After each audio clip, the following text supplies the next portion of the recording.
Hey guys and girls, it's your boy Stevie Ray back again for another TKN Celebrity Tournament prediction. This week, guys, we got three real good ones. Yes, I'm very excited this week because number one on the list is a Mr. Brian Taylor. Yes, former NBA star Brian Taylor. Ivy League educated. Yes, Princeton University. Brian, you're in the big leagues now, though. You're in the TKN tournament, brother. All that stuff you did in the past does not even compare. But hey, man, you guys know Brian brings it. He's an NBA guy. And you know they always bring it. And number two, a guy that's near and dear to my heart. Because you guys know I am the biggest Pittsburgh Steelers fan on this earth. Nobody knows more about the Pittsburgh Steelers than me. And this guy was one of the good ones. But to me, he was one of the great ones, man, because he brought it every week. A Mr. Merle Hodge, running back. Yes, Merle Hodge. You know, the Steelers have had great running back, but Merle, you can put his name right up there because, man, he brought it every week. And Merle, this is not the AFC North anymore. This is TKN Celebrity Tournament. So, brother, you're going to bring it tonight. And if anybody can bring it, it's you, brother. The only thing that I can say is if you can be roommates with Bubby Brister, brother, you can do anything. You hear me? But last but not least, oh, yeah, actor, comedian, writer. I mean, this guy got so many accolades, I can't even go through them all.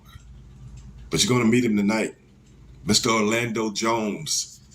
He's been in everything, man. Everything. You name it, he's been there. MADtv, movies, my favorite movies. That's what somebody was just asking me. What was your favorite movie that Orlando Jones was in? You know what I said? Biker Boys. When he was Soul Train. Yeah, go look it up. He's going to bring it. But who do I pick to move forward? I'm going to pick Merle Hodge. And I'm going to pick Orlando. I think you're going to make it. I think you'll squeak through. And one thing I got to say about Mr. Brian Taylor, I wouldn't be surprised if he made it and one of the other guys didn't, but those are my two picks. And I remember a guy named Bruce Taylor, early 70s, defensive back, rookie of the year. Any relation? I wonder. My name is Stevie Ray. See you. And I wouldn't want to be you. Peace.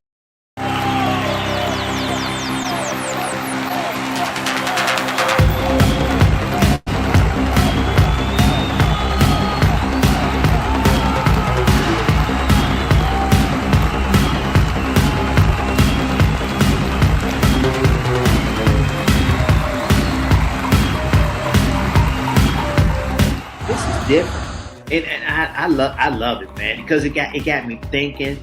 It got me thinking like I was back in school again. I don't even know where you come up with these questions. I want to know how you do these. You're so innovative. I'm like, look. I mean, your mind is good, like you say. You're a history teacher, and your mind is going all over the place. And it's also wonderful to hear people talk sanely to each other today. You know, I've done everything. I've done, in the 80s, I did Johnny Carson. I did, sure. Merv Griffin. I did it all. You're sheer 9 or 10. You're probably 9.5. Oh. 10 is, no one's perfect. You have something amazing going with the show, and you're educating us. I mean, I've never told anybody in public about that experience with my dad. And on your platform, I don't know why I did that, because it's so comfortable and we're talking about things that matter. I love the little anecdote of comedy, which would you pay for it? Would you not? I love that. I love how you added that in. We want to know each other. We want to know people's stories. That's what TKN does. First name Michaela, last name Skinner. Welcome, my friend, to round 2 of the tournament. Thank you. I'm so excited to be here. Pleasure's mine. Pleasure's mine. Absolutely. Yeah, this was seriously such a blast. I was so excited to come on here, and yeah, it's been incredible. Last name Ferrigno, first name Lou. Lou, welcome, my friend. Thank you. That's the best introduction I've ever heard in my life. You know something? You need to quit the show and be my moderator. So put your hand together for a majestic, out of this world, one-of-a-kind human being. First name Vivica, last name Fox. Welcome, my friend. Whoa, that was an awesome introduction. Let me tell you that. I don't think I've ever had anyone read my resume with such flow. Avi is a poet, but he doesn't know it, but his feet show it. You're unbelievable. Last name Wilkins, first name Lenny. Lenny, welcome, my friend. The celebrity tournament. Well, thank you for having me, and I'm excited about it. I'm looking forward to this.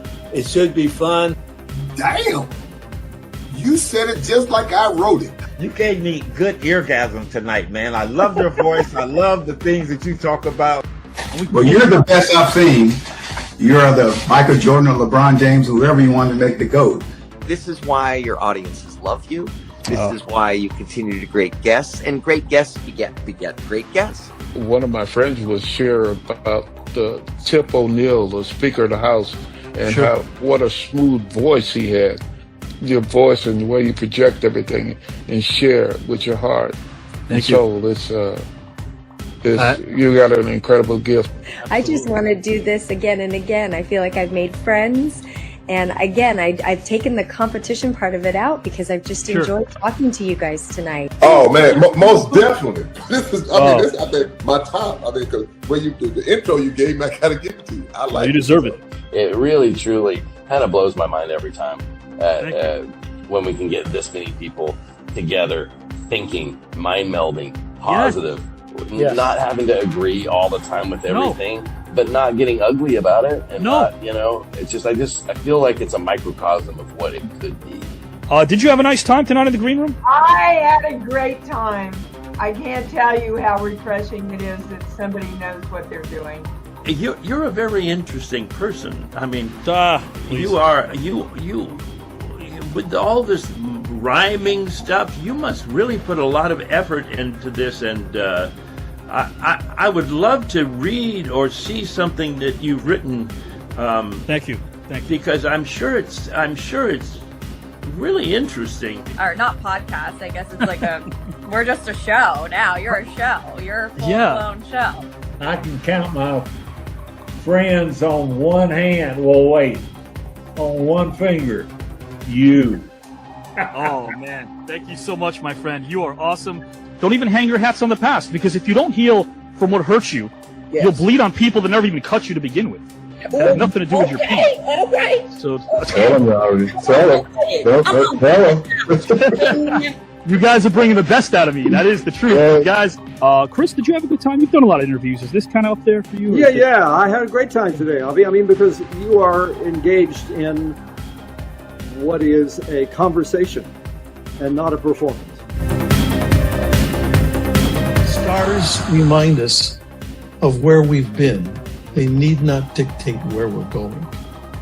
And I think in a way that kind of addresses this question. So in other words, I think it is almost inevitable that there's going to be pain, there's going to be scarring, there's going to be all kinds of this that's going to happen over the course of a life. Sit at the kitchen table looking out the window for quite a period of time while the food was getting prepared, and I wish I had took that time to sit down with her and ask her questions about her being a child. This thing has drawn me out of myself and thereby drawn me into myself. But I learned a lot, and from you, Avi, I always learn something from you. Work as hard as you can, because by working, Avi, you will keep yourself busy and get used to the grief. Another trio of questions, now more underrated. We have Billy D. Williams, Italian men named Skippy, or unicycle.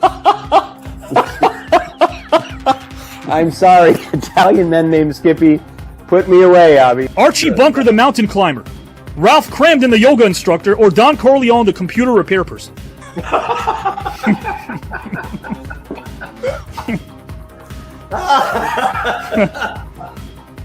It's clearly an issue with the hard drive. Oh, I like that.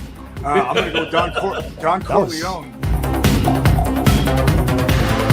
I'm going for Christmas. Is it because it does create those amazing memories that and Sarge, I know you've been there too, because I've seen you at so many different great events for Muscular Dystrophy Association.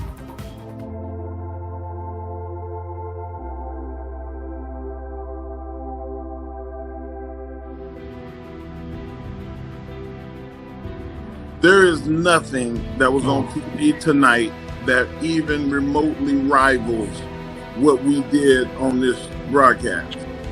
Hi, I'm Rick Barry, a member of the Basketball Hall of Fame and one of the NBA's top 50 players. And I'm really excited to tell you about my new relationship in the broadcasting world with the new network. It's TKN, and a young man named Avi Klein has poured his blood, sweat, and tears into creating this new network and assembling an amazing group of individuals. Legends from every walk of life who are just bringing their knowledge and their experience and their wisdom, and this is amazing. I feel like this is a cosmic convergence of what is most important to him, and he's such a stand-up guy. Avi, congratulations.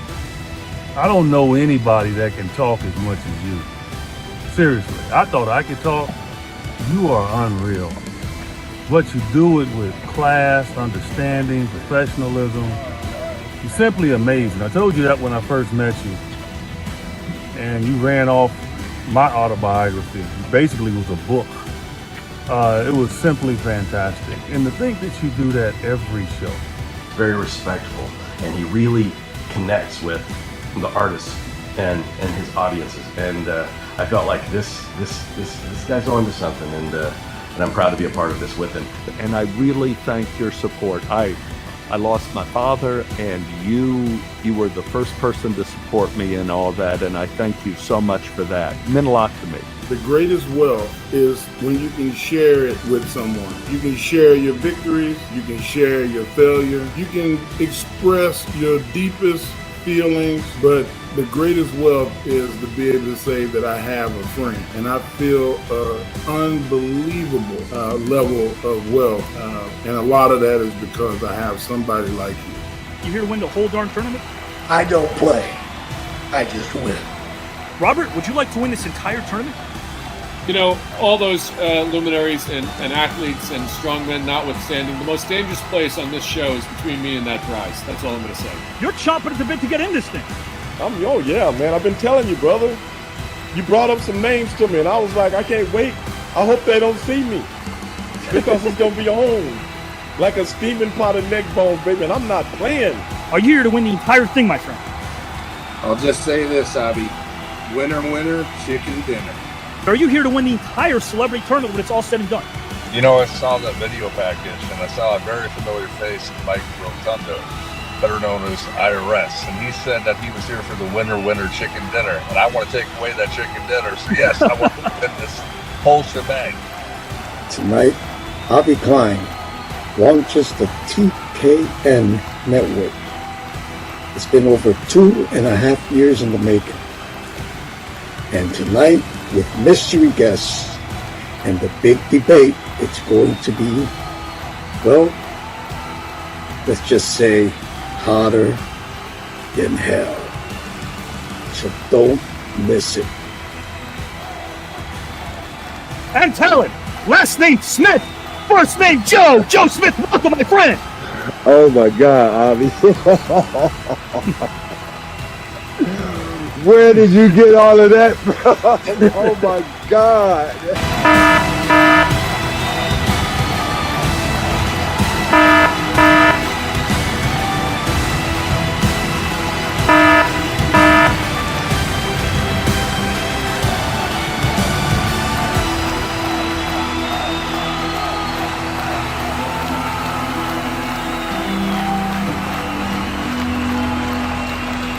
Pals and pals, it's TKN Saturday night. You guys know that this is a place where we have philosophical fun, and endless edutainment. That's where you take entertainment and marry it with education. They stay together. Unlike some of my exes, that's a different story. I should have learned how to cook a while ago. But guys and gals, it's Saturday night nonetheless, and we're going to have a lot of fun. This is a place where we have philosophical fun. We reminded the suits and ties. I don't say anything negative about somebody. I learned that way. If you have nothing to say, nothing nice to say, don't say it at all. But we had a big studio in the sky that I worked for 22 years that didn't believe in this. Now Universal does, and we thank them publicly for that, and Amazon Prime for picking us up for 6 episodes for round number 3 of this tournament, which is coming up early next year. And of course, guys, we can't do it without our corporate sponsor, Progresso Soup. Chicken and noodle soup, guys and gals, is amazing, especially during the fall. This is a 4-pack, but you can have a list of different items you can purchase that I will showcase later on. But I do want to also thank all of you and guys and gals and pals for making this happen. In 20 short months already, we're talking about 80,000 plus subscribers. We're talking about 6-figure views per episode, which is amazing. And not to mention the fact that we now have 155 Hall of Famers from the world of sports, music, pro wrestling, and Oscar, Grammy, Tony, Emmy, Golden Globe, AMA, WGA, and Olympians all competing for the pride and the prize. That's the celebrity tournament. But the real prize is that this is a place where strangers leave us friends. It happened right now. Mr. Brian Taylor, Mr. Orlando Jones. Great conversation between these two gentlemen, and I loved seeing the camaraderie. That's what gets me going. That's what gets my blood pumping. But at the end of the day, this is a place where we have an amazing, stimulating conversation. And you guys, of course, vote on who you think resonated most with you. And you do it in such a way, I've seen in the comment section for over 2 years now, that is so positive. And we appreciate you guys for being the best community out there. Thanks for also supporting MADtv. We'll be talking about that because MADtv reunion, Orlando Jones, Brandy Stillwell, Ari Spears, the whole gang, bringing it to fruition, making this thing happen. They did amazing in San Diego, and of course, other conventions coming down the pike as well. I cannot wait to delve into that. Mr. Brian Taylor, the ABA 50th special. I can't wait to delve into 50 years of ABA. If you think about, well, I should say 60 years of the ABA, but it's 50 years since, guys and gals and pals, the New York Nets made that transition. They were one of 4 teams, the San Antonio Spurs, the Indiana Pacers, the Denver Nuggets, and of course, the Indiana, did I say Indiana? Indiana, San Antonio, Denver, and the New York Nets. They were only in New York for 1 year, then they became the New Jersey Nets. That being said, I'm going to zip the old lip and bring everybody in right now. We're going to have 2 topics that require a lot of thought, but also a lot of care. And one of them, I think, is going to speak to all of you as well. Let's educate ourselves more so than those talking heads who try to divide us. Whether you think you bleed blue or red, the only red you really bleed is blood in your veins that we all share. It's the same color. But if you're going to lend yourself to a politician that doesn't know your name or doesn't know your birthday, that's kind of wacky to me. Let's try to join together and learn from each other because, Gus, what I always tell you guys, what I earn is what I learn. That's what this place is. That's the new network. All right, guys and gals, let's have some fun and let's educate ourselves. What time is it? It's time to dream lofty dreams, my friends. Frederick Douglass said, "The soul that is within me, no man can degrade. Some traverse near and far to see what many cannot before them." Took me all 30 seconds to realize that this man is an authentic, genuine human being, and he's the real deal. Walt Whitman said, "Let your soul stand cool and composed before a million universes." Well, those words made me think of our next participant as he epitomizes that very quote.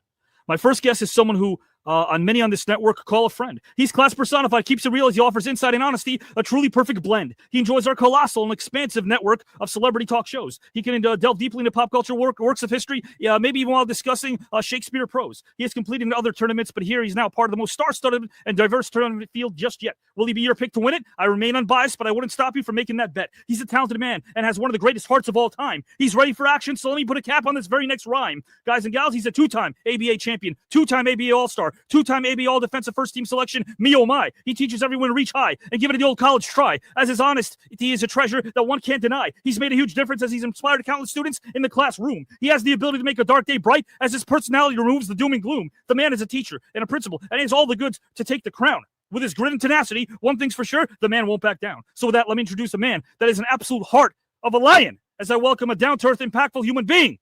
Last name Taylor, first name Brian. Welcome, my friend Brian Taylor, to round 2 of the celebrity tournament, my friend.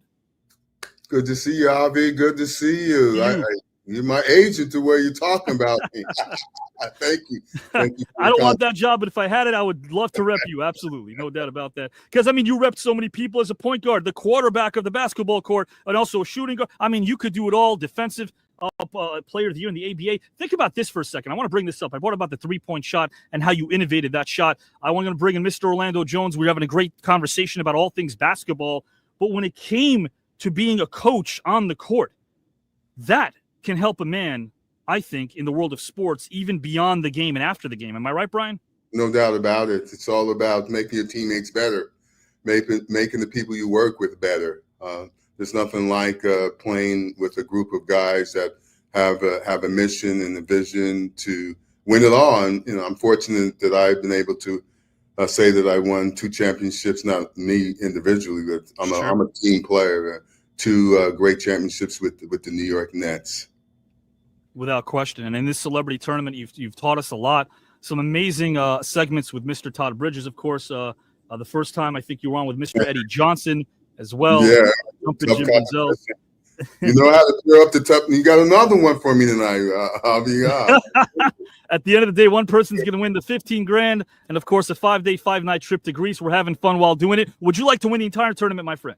Oh, I have to. My best buddy is Greek, Mr. Peter Madaroukis. That's right. And he's told me so much about Greece. And so, my passion is to make this happen so I can get over to Greece and enjoy the scenery and the people. I heard the people are wonderful. And, I'm going for the gold. I love that. Although we do have an NBA legend in this tournament, and guys and gals, we love the people involved in this tournament. Mr. Brian Taylor, Orlando Jones, John Goodman, Willem Dafoe, Antonio Banderas. We got a who's who from all walks of life, but we're finding out about the person behind the persona, and that's what really speaks to me at the end of the day. But, we have an NBA legend who said, last time I was on screen with Brian, he looked like he might have wanted to have a little match with me, and that was Rick Mahorn. Rick Mahorn might want Brian Taylor. That big fella scares me. Trying to get around that pick. Oh my goodness! I learned how to do it. Did you? Okay. I tear that hip up and they start moving a little bit. Man, Rick Mahorn had the greatest move in the world, and it had nothing to do with some of the fancy, ball handling skills that some of the point guards and the ones display on the court.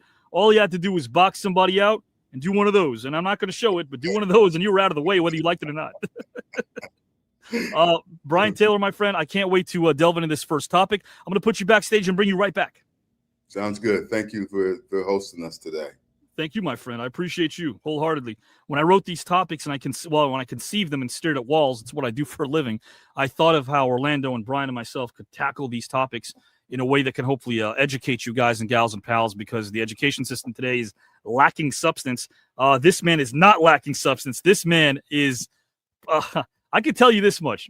I'll tell him the story on air about how I used to, at 1 a.m., I'll tell him the story. But anyway, MADtv was in the background, and this man always made me laugh, and he always made me smile, but he also always made me think, and I can't wait to introduce him. Last time we saw him with Mr. Ari Spears and Miss Brandy Stillwell, we had the time of our lives. So guys and gals and pals, my next guest was born on a mild Wednesday in April of 1968. He overcame so very much and never gave in to the somber, the bitter, or mankind's cruel hate. As a child of the South, he saw a lot, especially since his father climbed the ranks as a basketball coach. His son, our guest, encountered so many people in his life. Thus, I honor his life and authentic approach. From Mobile, Alabama, guys and gals and pals, to Columbus, Georgia, to Furman University. Things were getting down to the nitty-gritty. As it was often then, he traveled to Tallahassee. From Florida State University, our guest would attend high school in Orangeburg, as his father taught him life wasn't about finding a job. You had to find your passion, whether it was coaching players that knew how to catch the lob or making strangers laugh, even those at Harvard that some might call a snob. Perhaps his gift was passed down by his great-grandfather, who never met a stranger. This was during a time, guys and gals and pals, where ignorant pale folk led with bigotry, thus placing minorities in danger. At age 11, our guest's mom took him to see Star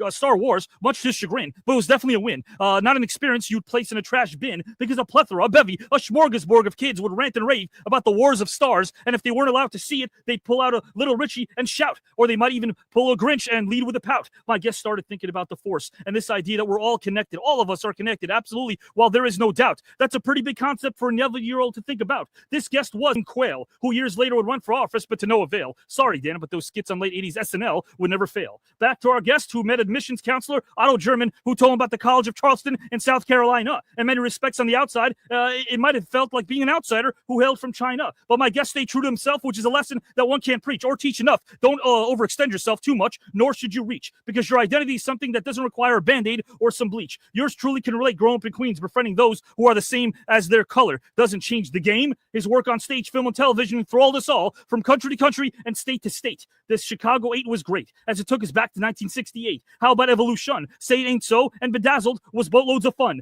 His character on The Replacements was based on someone he knew. As the legend grew and grew, it wasn't hard to see that he was rocking the industry like a chili pepper named Flea. As his fans would wail like an elated banshee, my guest would captivate all of us with his comedy and honesty. As a founding member on MADtv, next time my guest appears, guys and gals, I'll delve deeper into the hows and whys when it comes to his debut, including A Different World, which was a spin-off of The Cosby Show. But in the meantime, let's put a cap on this flow and shine a light on his entrance, as he will always bestow his creative flow. In a moment, you'll salute this man like we saluted G.I. Joe. He's given back to so many, which makes him a hero. The late James Earl Jones once told me when I started working for the mighty Universal Studio that this man's presence was as strong as his when he portrayed Othello. So, let's give a warm welcome to a kind, humble, intelligent, sincere human being while recording his entrance on your phones. Please welcome the one and only Orlando Jones. Welcome, my friend.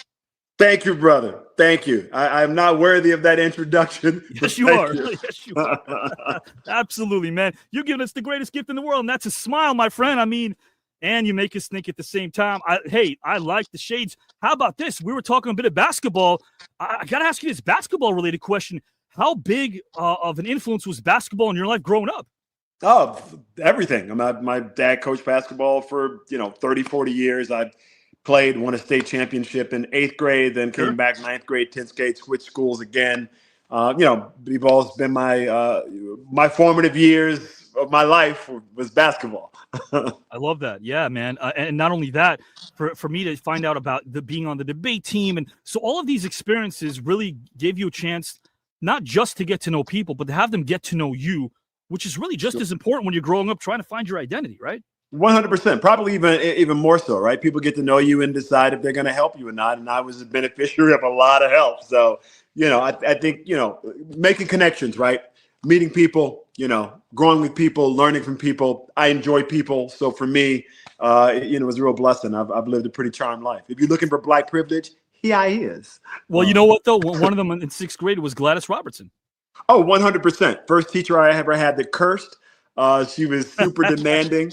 And, look, I took her public speaking class, and she immediately was like, you should be in front of the camera. Yeah. And she went to my parents. She told them that. And she still remains one of the biggest blessings in my life. I love that lady. I love it, man. And guys and gals and pals, again, we're going to talk MADtv. Orlando Jones is doing it again for all of you, taken to a town near you. Progresso Soup right now is excited to be a part of this whole thing. So is TKN, the network. We got this cool thing called the Celebrity Tournament right now. Prime picked this up for 6 episodes. Orlando, if you win the whole thing, 15 grand, 5-day, 5-night first-class trip to Greece, would you like to win the entire Celebrity Tournament? Oh, of course, you mean like to win. I'm here to win. What are you talking about? I'm staring at Brian with one eye right now. Like, you ready? You ready, fool? Brian Taylor, he's ready to go. Orlando I'm ready. I'm ready to go. I love it. And guys, I'm going to set up the topic for our audience because I can't wait to delve into this. Of course, guys, Orlando and Brian are here. Brian's going to tackle this first. Same topic for Orlando. They both have the same topics, but I'm going to read this out to our audience. And of course, guys, please give us your thoughts as well. We always want to hear what you have to say regarding any of our topics. This one that I conceived means a lot to me. I call it saying no to Jim Crow, because if the Jim Crow laws never existed, Black Americans would have literally experienced a more direct and immediate path to equality and also full citizenship. Instead, a century-long system of legal segregation and discrimination that codified second-class status, limited economic and educational opportunities, and also suppressed voting rights emerged. Before being hired by Lionsgate and Universal, I taught U.S. history, and I wasn't permitted to discuss the real history, the Buffalo Soldiers, Frederick Douglass, the Freedom Riders. But in this topic, we get a chance to do just that. We'll explore an interesting what-if scenario. The Jim Crow laws came into effect in the late 1870s. We don't know exactly the year, but in the late 1870s for sure. And in this scenario, Brian and Orlando, you're able to go back in time and select 3 historical figures prior and or after the Jim Crow laws came into effect. So that's your choice. And the objective is to make sure these 3 historical figures can assist you by making sure that they do everything in their power to prevent the Jim Crow laws from ever taking effect. It's a what-if scenario. Brian, which 3 historical figures would you select and why? Whenever you are ready, the floor is yours, good sir. I'm ready.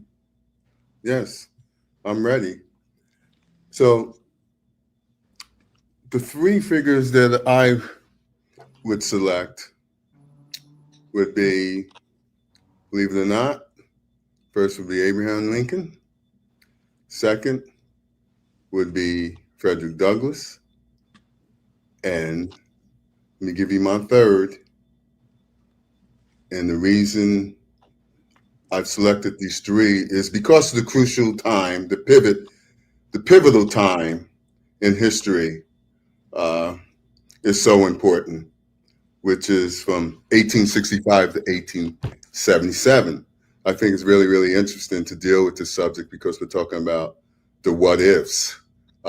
So I think the most important part of that, and I'll give you the third person in a minute, is the emphasis on the time. My argument would be Jim Crow would have taken route. I'm selecting these figures who had political leverage and could have shaped policy to lock in equal rights. And that's why I've selected Abraham Lincoln to bind up the nation's wounds, to show his intention to keep the nations united and move toward equality is the evidence enough to know that he would be an important figure to have prevented Jim Crow from happening. Of course, Frederick Douglass is my second choice. As he speaks in his 1865 speech, What the Black Man Wants, where he demands give him the ballot to illustrate early calls for political rights. My third would be Thaddeus Stevens' call for land redistribution, 40 acres in the Mule to underline economic dimension. Now, the key claim that I make is that it's the time, the Reconstruction area from 1865 to 1877, that's critical. That's the critical window, is that time. And these people, these three individuals, powerful individuals that I state, could have really made that unbelievable impact. Of course, the counter argument to that would be that nothing in history would be inevitable. Strong federal enforcement of the 14th and the 15th Amendments and economic empowerment could have created a different trajectory. So other people would say other figures would be more important, like Ida B. Wells or W.E. Du Bois, but I argue they fought after Jim Crow was entrenched. So my picks would have prevented Jim Crow from happening because the crucial time frame there, they target the prevention stage. And so I can make this link, this cause and effect link between land and power. You know, without economic independence, Black citizens were vulnerable to sharecropping and voter suppression. Stevens' land plan could have prevented lasting economic leverage. However, the federal retreat allowed the Southern legislators to fill the vacuum with segregation laws. So that's why I would say that Stevens is really important because of what he preached. And I follow that up with history is not a destiny, the policy is. And so that's why I picked these individuals, because of the time frame in which they had existed. And with their combined leadership, the blueprint for Jim Crow would never have been drawn. Instead of 40 acres in the Mule, Black families got sharecropping and a debt, but Stevens who advocated for the 40 acres, could have made that real big difference. Jim Crow wasn't born out of inevitability. It was born of political choices. And three leaders that I identified with the power to make a difference ones could have changed the story of America. So that's why I chose the three individuals that I did. Wow, some great selections there. And Brian, you know, you're right about Thaddeus, who doesn't get mentioned nearly enough. My question to you is, and Orlando, if you can feel free to jump in as well, and we're going to kick it over to Orlando for the same topic. I feel like redistributing land to freed slaves could have helped, Because if you're trying, let's stick to the South for a second. If you're trying to permanently change the power balance in the South back then, how do you not redistribute land to freed slaves? I mean, this is right, because it could also kill 100%. Right, Orlando? Because like from an economical standpoint as well, if we ask ourselves a question about the generation that preceded, they were looking to cost cut as much as they could. So even if there's a rebellion, which has, of course, there's consequences to everything, and there's a rebellion, we've been through it before, the North would not have retaliated. So this would have been a peaceful way to not only help the economy grow, but by redistributing land, that is a way to actually promote liberty for all, right? I mean, yes, 100%. I mean, look, if you look at it, Black hereditary, race-based slavery took its root, right after Abraham Lincoln was assassinated, right? Sure. And a lot of that had to do with the gerrymandering, the banks, and of course the creation of a black middle class. You can't create a black middle class unless you give them land to work so they can create revenue for themselves. When that didn't happen, and that wasn't supported on the federal side after Reconstruction, they codified the problem ultimately because of the federal government's ability not to act when in fact they should have. I totally agree with you. Brian, when you I think you're agreeing with me too. That's why Thaddeus Stevens was so important, because it was the 40 acres and a mule. It could have created that base of black economic power, the most important, making it far harder for the segregation and voter suppression to take hold. That deal maker that Lincoln, of course, was advocating for on the 13th Amendment was pushed strongly by Stevens. He was one of the only ones to push that, and he got a lot of pushback, a lot of death threats for doing that as well. And a lot of levity as well. Maybe it doesn't get mentioned because, back in the day, they were rocking some nice toupees. Stevens didn't really have a nice toupee. But just a little bit of pushback there. But Thaddeus, come on. I'm not listening to that dude. Look at his hair. It's crooked on his head. Thaddeus, a little bit. Work with us a little bit here.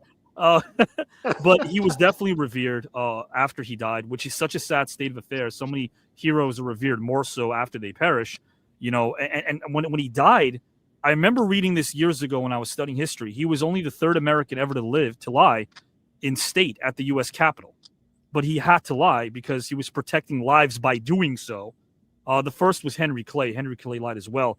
Now, when you're thinking about going back in time, this what if scenario, Brian, do you feel as if leadership can almost overcome any political obstacle that we either have today or had back then? If leadership is so strong, can we prevail? It's a good question. I would say that what's important is where the leadership is coming from. Sure.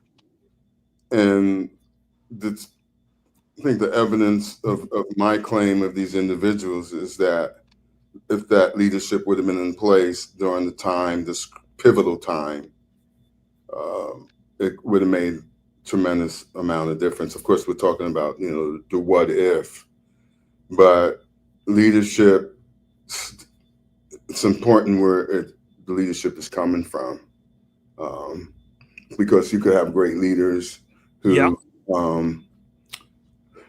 well, everybody says today that we're lacking leadership, but I'm not so sure about us not lacking leadership. I think it's just that it's just got to come from so many different. There's got to be so many different areas in which it's focused on or brought to.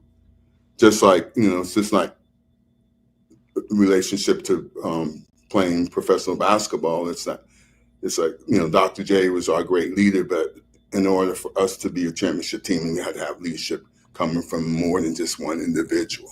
Sure. I say that the parallel that I speak of in terms of political impact is that leadership has to come from so many different areas. It's not going to be just like one particular leader that can, change the world. It's got to be multiple leaders.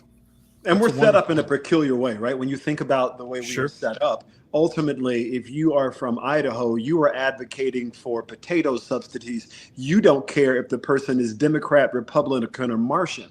So when the interests of each individual state and the people advocating within those states are only about the state itself, and are not at all interested in the betterment of the country as a whole, you end up with, competing interests, right? people are ultimately fighting for a Yes. piece of pie, but what they're not doing is thinking about how we might collectively come together to make life better for everyone. They're just thinking about, how do I handle my constituents and the people who put me in office in Idaho? And I do that by protecting potato subsidies, Amen right? to that.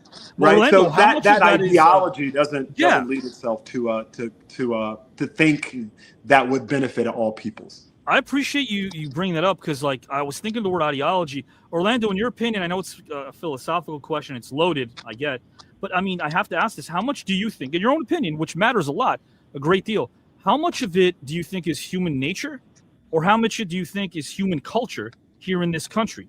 Do you think it's human nature to essentially try to better your life at the expense of somebody else's, or is it that inherent culture here in this country? You know, my opinion is that when I watch ants and birds and herds of animals, one of the things I notice is, the birds go up, down, left, right. I mean, it's not like they got a walkie-talkie, but they're going up, left, circle, right? And the ants are not screaming at each other. But what I have noticed that in nature is that things operate in a state of cooperation, not necessarily in a state of competition. Sure. I think if our education system is entirely meant to perpetuate the aims of society, and it isn't meant to teach young people to cooperate, and we only think about competition, who's better and who's worse, we have codified a system that doesn't tell us that it's good for us to work together, and doesn't show us the benefits of working together. So for me, the education system has played an incredible role in removing ideas like decorum and scruples. These ideas that lightly exist within the Bible from our education system. So I think consequently we are where we are. And if we look at the entertainment side of it, right? Sure. In the 60s, the civil rights movement was largely moved forward based on music. Correct. And comedy, right? Correct. Now we don't even have music like that widely pushed out. That is sort of, that's gone, right? Wow. So the movement civil rights did not succeed because of the leaders and the speakers and the speeches. It succeeded because of the artists who found a way to reach people's hearts, change people's minds and thoughts by virtue of their craft and the art. The removal of those things in the system, the idea of thinking of art purely based on commerce, I believe has created an environment, particularly in music, certainly in movies and entertainment, where kids think money is the end all be all. Absolutely. And because of that, they are not well educated to think about what the cause of getting that money, who they have to step on, not just hurts that other person, but in fact also hurts their own lives. That's so true. And Johnny Q. Public back in the day, a lot of them became these amazing artists because I think one was able to beget the other. They were inspired by the movement and they wanted to sing, or they wanted to play guitar, or they wanted to storytell, or they wanted to use their public platform. A lot of great athletes, of course, Jim Brown, before he was known as Kareem Abdul-Jabbar, Lou Alcindor, of course, Muhammad Ali. All of these amazing athletes and artists got together because they were inspired by a movement that gave them a voice. And then all of a sudden, I think the biggest issue I had was in my school was when I would start off by trying to get people's attention. And I would write on the blackboard these things that would somehow make people ask me why. And one of them was the Black Panthers were heroes. And people went, what? The Black Panthers were heroes? That made me realize that the propaganda machine really worked, because the Black Panthers provided jobs. They had their radio station. They were very positive human beings that wanted to make sure that equality was not something that was going to be accepted, but it was going to be something that was going to be forced, because human beings deserve that right. They deserve that right. And it was taken from them. And when I tell people that they splintered, I think that was the biggest mistake in the world, is when the Black Panthers splintered into different groups and different sects. That was because they had the belief that the powers that be were telling them that there was a light at the end of the tunnel. And how could there be? I mean, the same person saying that was bugging MLK. J. Edgar Hoover was bugging Martin Luther King. That's a crime. He's bugging this man. And of course, it didn't hurt that he was neighbors with Lyndon Baines Johnson. They were neighbors. And we all know how Lyndon Baines Johnson thought about Martin Luther King. But like, my point in all this is, you're right, because I'm thinking, like, if you're part of that, if you're in the public sector and you want to make a difference, maybe one begets the other. Maybe the movement can help you become a leader if you know you can have a voice that could lend itself to that movement. Well, leaders that come from the movement are often committed to the movement, the people in the movement. Sure. Leaders that come from more corporatist interests or private interests or whatnot are interested in serving the interests of the people who put them in the position of power. As you know, and you can't be mad at them for that because that's who put them there, right? Yes. But that's, again, that is a systemic issue. Yeah, no, there's no doubt. And Brian, let me ask you a question. I'm going to kick it over to Orlando in a moment right now. You know, we're talking 40 acres and a mule and money for farming to every formerly enslaved family.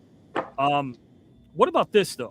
How about redrawing county borders into black majorities so they can actually protect themselves?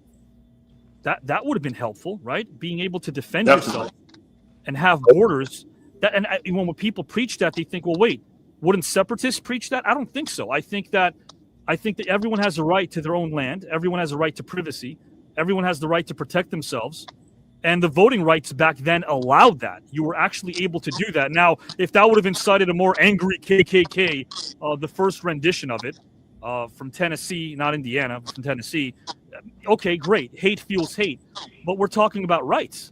We're talking about post-Civil War. We're talking about lack of progress. Do you think, Brian, my question for you is this. Do you think if we were able to redraw county borders into black majorities, without having to undermine the fact that it was legal to do so, could that have helped black Americans back then? Of course it could have helped them.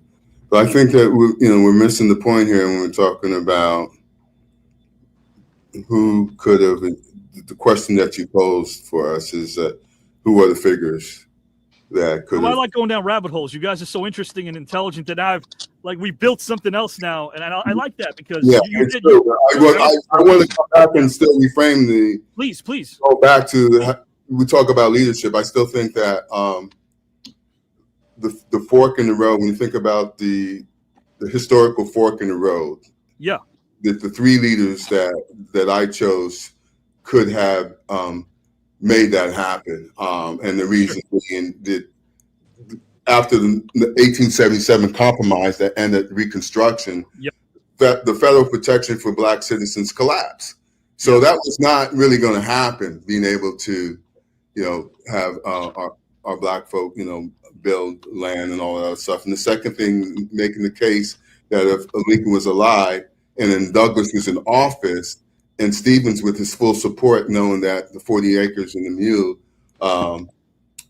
had kept troops in federal oversight longer, we could have protected your thesis of having black folk being able to own the land and being protected and just grow that. And then the Redeemer governments would not have seized power then. Sure. So that could be a fantasy. I wanted to focus more on the question. Well, let me ask you this then, Brian, because getting back to Frederick Douglass, who you selected as well, I'm glad you brought him up. So getting back to him, he brought something up that was scoffed at back then. It's a little known fact. A lot of people don't really. I read it in 4 books, and 3 of them were opposing Frederick Douglass's viewpoints, but they all admitted that what he wanted to pitch at the time was to essentially anyone who participated in the Confederacy at any level should have been considered permanent enemy aliens. Permanent enemy aliens. Their assets could have been liquidated to provide reparations to the slaves, to the liberated slaves, of course, who were liberated. Now, a lot of people might say, well, that have incited some hate. But what's the alternative? Not doing a thing and hoping it goes away? Like when there's a boogeyman in the closet, you don't do that. I've seen horror movies. It never works.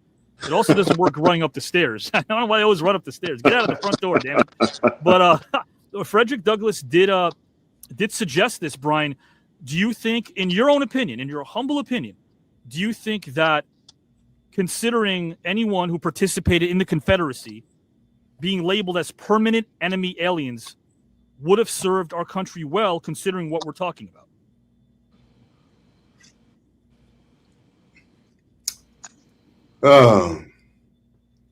That's they shot down Frederick Douglass, Brian, when he pitched this. They really shot him down. Of course they shot down. They shot down the 14th and 15th Amendment as well. Yes, sir. They were promised the equal protection and the voting rights. What was missing though was the enforcement. Correct. And that's I think they, the characters that I mentioned, I think they uniquely were uniquely placed to insist on it. And, of course, that didn't happen, but I'm just going back to spending time on trying to really answer the question that you posed. Who would be at the forefront of the three that you selected? Who would be the one that could, I guess, be the spokesperson, if you will, the one person who verbally is able to relay these messages? I think Honest Abe would probably have been the leader that that would have made this happen. And I don't think he could have did it all alone. Then we go back to before my point before. It's not that one individual that's going to win you a championship. It's not Dr. J. Is not going to be the only individual that's going to win you championships. It takes a team. So of course, Frederick. Which of these voices, Brian, do you think would have been more influential in the North? We talked South earlier. Which of these voices? Frederick Douglass. Frederick Douglass. Okay. And in the South? Probably, I would say, I don't know, Honest Abe, Abraham Lincoln, probably. And Brian, if you were able to be a part of this amazing team, which you're part of this journey, do you feel as if the biggest challenge in the world, coming from the future, right, would be able to tell these world leaders that there hasn't been as much progress as we thought there would be? Would that be something that would be difficult for you to tell these world leaders that, hey, we're talking about over close to 2 centuries later, barely any progress? No, I wouldn't have any problem telling it. I think that you make the claim and you have the data to back it up. And there's plenty of that. And there's plenty of evidence to show that, we're going backwards. Sure. There's no doubt about it. And it's like, and it's hurtful, and it's, we're watching it in real time.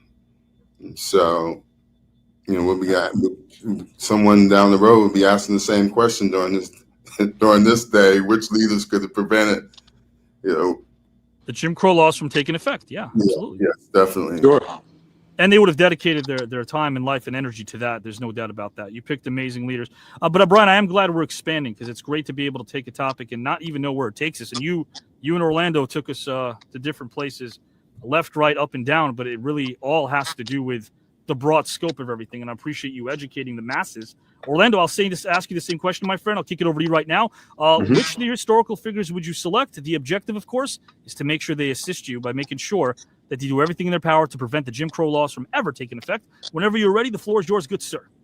Sure. Look, my thoughts are simply Johnson, Johnson, and Brown. Those would be your three. My first is Anthony Johnson, and here's why. If we really are looking at the American colonies, race did not exist in the American colonies originally. There was only indentured servitude. So the notion of race wasn't a part of law, wasn't a part of anything. If you came here, black or white, you worked as an indentured servant until you got your freedom. That's what happened with Anthony Johnson, who was picked up by Portuguese slave traders when he was in Angola. He arrived in the American colony of Virginia, and he worked for 7 years as an indentured servant. He then became a free man. He then hired several indentured servants for himself, some white, some black. He became one of the wealthiest tobacco owners in the Virginia colonies. And then he did something that is very important historically. He helped codify race. He did that because he had an indentured servant who worked for him named John Casson. That indentured servant wanted to be free after the 7 years that he had served Anthony Johnson. Anthony Johnson was wealthy. He did not want John to be free and go work for his neighbor. So what he did was he sued in court, and he won that case. And that case codified in law for the first time that black people would be indentured servants into perpetuity. So that codification in law by Anthony Johnson created the first step in what we are talking about in terms of what happened later. The second is Andrew Johnson, because after Abraham Lincoln was assassinated, Andrew Johnson became president. And Andrew Johnson caved to the Southern wealth of the country.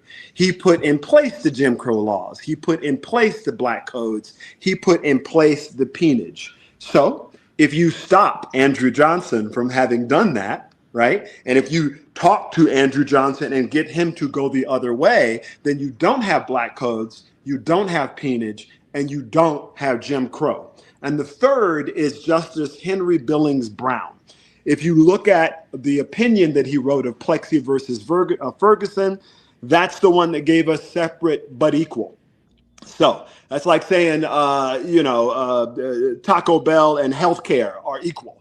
However, that's what he did, right? So when you look at Plexi versus Ferguson, you look at the further codification of race being a part of our legal system, therefore a part of our banking system, therefore a part of our lives. All of that happened because of Anthony Johnson, Andrew Johnson, and Justice Henry Billingsworth Brown.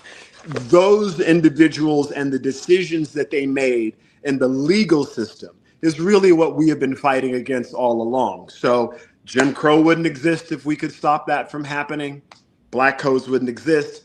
Peonage wouldn't exist. Gerrymandering wouldn't exist, because none of these things would have been codified into law the way that they are now, which is what we are ultimately battling against to this day. So for me, the only way to stop it is to cut it at the root. And so to cut it at the root, those are, I think, the three most influential individuals in the mix that created the circumstances for the situations that we are dealing with present day. That's an amazing take. That's an amazing take, because you selected Andrew Johnson, and I'm like thinking to myself, yeah, it's what if. This is a what if scenario. I know that people say, well, he caved to Lincoln, yeah, right? Right. And it's not as if Lincoln freed the slaves. Let's be clear. Right. Okay? Yes, that's true. He freed the people that were in the territories that he had won, right? He wanted to end the war. That's all he cared about. Correct. He was trying to win a war. Yes. Even when you became free, he still didn't pay you equal. Yes. Right. He still paid you less. So right. he was certainly not a liberator, right? No. But as soon as he was assassinated, it was Johnson that made all those decisions. Yes. So, and you know what? And he fought with his own cabinet. Yes, he did. His own cabinet didn't give him a real chance. He was up against a lot of different Republicans who weren't going to be very easy on him. And the fact that you picked him, I'm like thinking to myself, that's brilliant, because he might be, I guess, the court of public opinion, right? I mean, think about how that could shift. And again, I don't want to, I just like being able to expand. Like, Ronald Reagan was not loved by the country till he almost got killed by Hinckley in 81. True. And then all of a sudden he survived that, right? Survived an assassination attempt. Now, Lincoln didn't survive his. Andrew Johnson then is next at bat, but then he shot himself in the foot. He shows up drunk during his inauguration.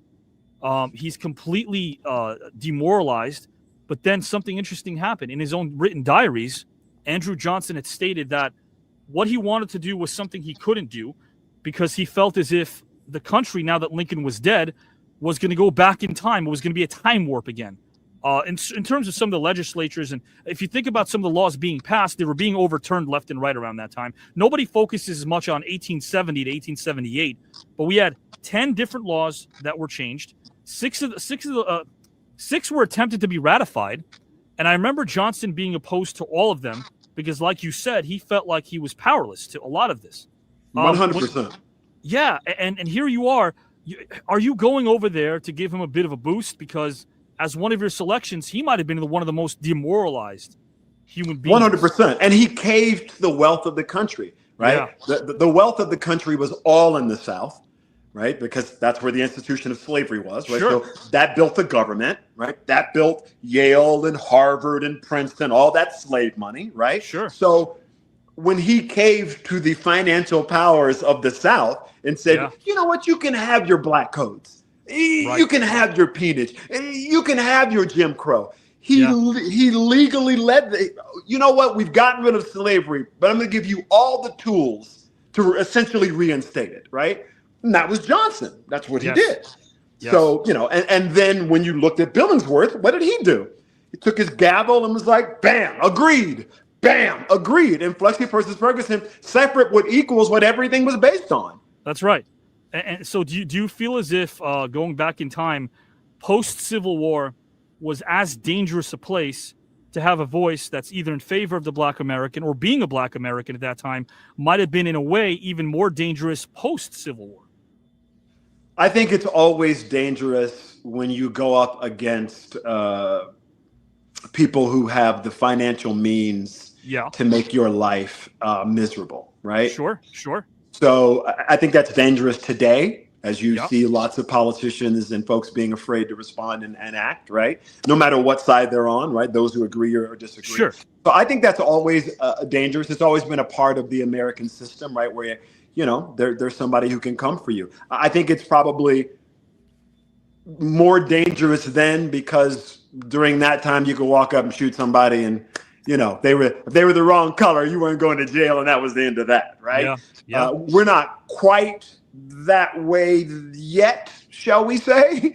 But we are certainly toying with that notion in a serious way, and we see that happening with the unfortunate deaths of people like Charlie Kirk, whether you agree or disagree with what he had to say, and whether you like that he was hate mongering or whatever you believe he was doing. I don't know that means that you get to walk up and shoot the guy. Freedom of speech. He gets to say what he says. He gets to have his beliefs, right?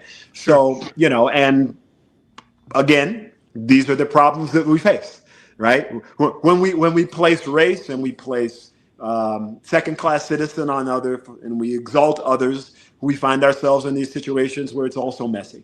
It really is. And I feel like I wish we could both like and dislike a politician's policies without necessarily hating or liking the person. I wish we were able to do that, right? Because with the exception of some cases where it bleeds into someone's personal, I guess their persona in front of a camera, for the most part, these are policies that we can dislike, but it feels like we have emotional responses to who we vote for. Blue, red, God almighty, we align ourselves and we don't necessarily feel like we're fighting for something that speaks to us because we're disassociated from these political figures that don't even know our name. They don't even know where we came from. But we act like we're at a war. We act like we are in a competition with That's exactly right. We are not in a cooperative scenario, right? That's exactly right. We don't even look at the negative effects of oppression. We only look at the oppression as it affects the victim. We don't look at oppression as it affects the oppressor. And it does have a negative effect on the oppressor. But since we don't talk about that, the oppressor thinks they're scot-free. But I know lots of people with lots of money that are not happy in the least. Without question. Can I have a rebuttal here? Please. You mentioned Anthony Johnson, correct? Yes. Okay. Anthony Johnson's life was significant. He one of the first Africans in colonial Virginia to gain freedom and own land. And however, his story is powerful, but he lived in the 1600s, 2 centuries before Jim Crow. He had no influence on Reconstruction, on the Constitution, or the federal power needed to enforce civil rights after the Civil War. By the time Jim Crow was forming, Anthony Johnson was long gone with no platform to affect national policy. So in terms of preventing Jim Crow, we need figures who, I believe, this is my opinion, who are alive and positioned at the critical turning point after the Civil War. That's why Lincoln, Douglas, and Stevens matter most. They have the political leverage to shape Reconstruction. Anthony Johnson is an inspiring history, but not an effective prevention. I disagree. If race is not codified into law, then what you were talking about later cannot happen. If race is codified into law, and it was by Anthony Johnson, that is what laid the legal foundation for them to do what they did later. If Anthony had lost that case, then there would have never been a legal precedence for Black people to be indentured servants, i.e. slaves, into perpetuity. He laid the legal foundation for what happened later. That's why he's important. Because without that legal foundation and without the codification of race into law, nothing later would have happened. Well, I think Anthony Johnson, showed what was possible, but I think Lincoln and Douglas and Stevens could have made it permanent. That's just my opinion. Understood. Do you feel? I'm going to ask Brian this question. Do you feel as if going back in time, because again, people that were involved and people who experienced Jim Crow, taking that stance, do you feel as if you go back further, do you feel as if there was one particular issue that could have been prevented, that perhaps would have, maybe to our audience, just to kind of put this in terms that I hope they all understand, if you're going back in time before the Jim Crow laws were in effect, is there something or is there someone who could have helped shape a Frederick Douglass's life in a way that wasn't even necessary to be someone involved in the civil rights if it never began to begin with? Could we go that far back and prevent this from even happening? Could we go back 100 years prior to the Jim Crow laws being pushed into effect if some of those leaders from the 17th century perhaps experienced something that maybe wouldn't occur later on? Maybe, for instance, Abraham Lincoln wouldn't have to been put in his position. Maybe perhaps an Anthony Johnson wouldn't have to been put in his position. Do you think that we can go so far back in time and change the events of the future, in this case, the Jim Crow laws, without having to worry about who we're speaking with at that particular time? Can we be that impactful? Can a message, can a team, can leadership really prevent something that was set in stone 100 years later from ever occurring? I mean, but that's my argument, right? But to Brian's point, if we're looking at more recent folk, I think, Justice Joseph P. Bradley, who wrote the Civil Rights Case of 1883, right, that stroked down the Civil Rights Act of 1875, was certainly a player, right?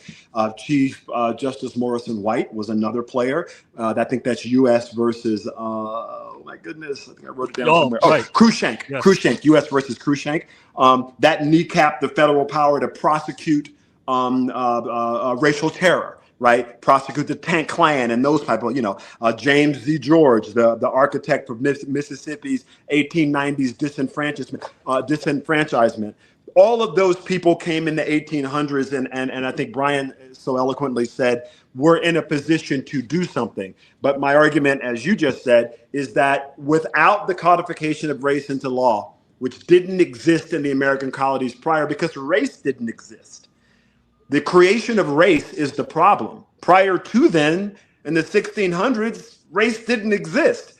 The idea of the creation of race is our problem, because that's why you're this color and I'm that color and we're different. It's the use of our races against us. When there was no way to use that against us and it wasn't codified in law, you couldn't do any of those things. It was after 1619, after 1619, I feel like with our country, I remember bringing this up a while ago in a speech. There was no necessary historical pathway that involved race-based slavery. Correct. But yet, that's what the Johnsons witnessed, and they endured when that system came to rob them of their property and seize what they worked so hard for. And to watch Johnson get his land taken from him because the sentiment in the country changed. He worked hard, he became successful, and then they took it and then sent his family into the fields and the house that they own. Again, changing sentiment, but that was only because race was codified into law, and that set into motion, not singularly. There were other factors, but it was a huge part of what set it into motion. So I say yes. If we go back to the 1600s, sure. Even if Anthony Johnson's freedom was preserved, the system of slavery and race-based law still grew around him. One man's story couldn't stop centuries of policy to prevent Jim. I'm going back to preventing Jim Crow. Right. We must go back to where the nation chose segregation after the Civil War. That's where my three characters could have been decisive. Anthony Johnson showed us possibility. But possibility isn't prevention. We're going back to prevention. To prevent Jim Crow, we must go back to the moment of power when freedom could have been locked in forever. That's just my opinion. Sure. No, it's good stuff, man. Orlando, he's put it out there for me. I mean, both of you. No, I mean, look, Andrew Johnson came after Lincoln. You're both incredible. He set it into place, right? You're both incredible. And I tell people, Brian's amazing, man. You got to put respect on Brian, man. What you talking about? Oh man, I know it. I'm going Brian, 3 years now. Go ahead, Brian. Please. No, we're talking about getting to answering the question that you posed us, which I appreciate you putting that out there for us to really debate. And I enjoyed, doing my research and my reading on this. Thank you, good sir. I mean, thank you. Trying to answer the question that you posed to us, and Anthony Johnson was amazing, but it was prevention. We're talking about prevention here, and that's why I chose my three characters. So, philosophically speaking, the people that you chose had to experience the exact event or events we're speaking of. Obviously, we're talking Jim Crow laws, and I see. So that's your philosophy, and then of course Orlando going, well, hey, let's go back further to prevent this entire thing from even happening. Maybe. Well, I think if race doesn't exist, these things are much more difficult to achieve. Yeah. And if race doesn't exist in the legal and the judicial system, these things can't happen. But as soon as you codify that this person's a Negro, because literally Anthony Johnson's court documents say Anthony Johnson Negro. Okay. Yeah, that's right. But if he's just a human, he wasn't even eligible to own his own land back then. So you're right. No, he actually was. Well, because when he died, the court seized his land in Virginia. Oh no, they took it exactly because that's my point. Because the law changed, right? Because he won that case, sure. And then they took that case legally and made the case for. You're right. Jim His Crow. sons, John, I forget, Richard. John and Richard were his kids, and they had to defend themselves against the language that was used against them to actually seize the property back then. Yeah, that's exactly right. And the guy who sued him was the same guy that he sued. Right. Not that, right? So again, changing sentiments in the country, yes, sir. Right? And all those components sort of led to that. And of course, the caving of the federal government. Andrew Johnson, after Lincoln was done, was a hot mess, as you said, who was a drunkard, who was basically in the pocket of the Southern aristocrats. And they forced him to do black codes and peonage. Without black codes and peonage, you don't have Jim Crow. Yeah. I mean, what we're doing here, and I appreciate it, is we're doing this on a platform that I don't really call a podcast. Somebody asked me, what would you consider this? Well, we have the glitz and glamour of the intro, and we have the video packages. I call this a free preview event because back in the day, if I ordered a Mike Tyson event, I knew I wasn't getting Tyson until 9:50 Eastern. I wasn't getting Mike. Iron Mike wasn't walking down that ring at 8 o'clock Eastern time. There was a video package and opening undercard. Maybe we got the press conference, the weigh-in, the trash talk. And then all of a sudden we got the match. And I'm like, all right, man, let's embrace the long form. This is a free preview event for all. Everyone's watching this free. I love it. I Now have a question. Yes, sir. If we can truly go back in time, in Orlando, why would we choose someone like Anthony Johnson? One man with no power over leaders who stood at the Americans' crossroads after the Civil War. Because I'm obsessed with the legal side of it. That's for me. Who had the influence to secure rights for millions and actually prevent Jim Crow from ever taking root. Man, I'll tell you what. This is definitely going to make our audience think. We can't wait to delve into your opinions as well.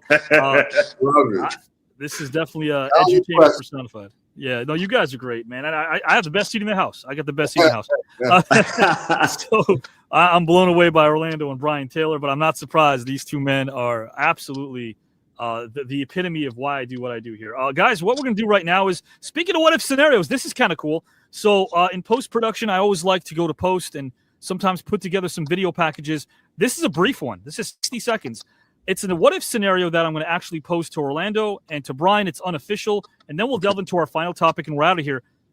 Who would actually narrate an Orlando Jones career journey set to images of his very career? Who would narrate a Brian Taylor journey set to images of his career? Well, we'll find out right now, guys and gals. We'll take someone from the past. It could be someone from the world of comedy, maybe professional sports. If they were to narrate the journey in 60 seconds of an Orlando Jones or Brian Taylor, who would they be? Well, let's find out right now, guys and gals. Who would narrate Orlando Jones's journey? Let's see.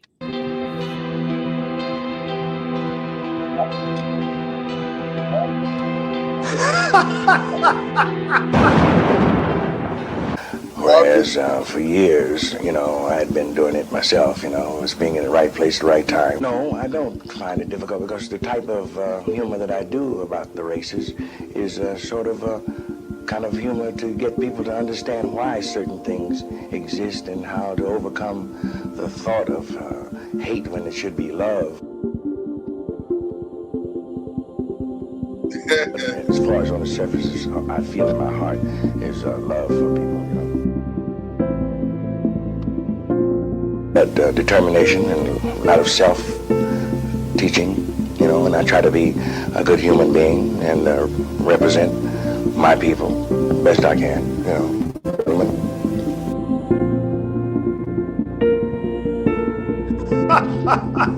Love it. Mr. Orlando Jones, the one and only Mr. Orlando Jones, is here in the house with us, guys and gals. And man, Red Fox, when I put that together, I'm like, he's describing Orlando. He makes us think and laugh at the same time.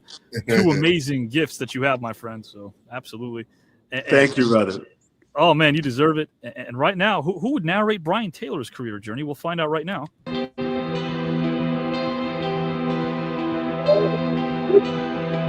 Oh wow. Okay. Much of who I am today was shaped by basketball. My story is much more than just basketball, and I want to emphasize a few points. What I enjoyed the most was playing with great teammates against stiff competition. But I know that I played in the light of the moon, I played in snow, I played in the rain, I played on the court when no one else was out there but me, and guys would laugh at me.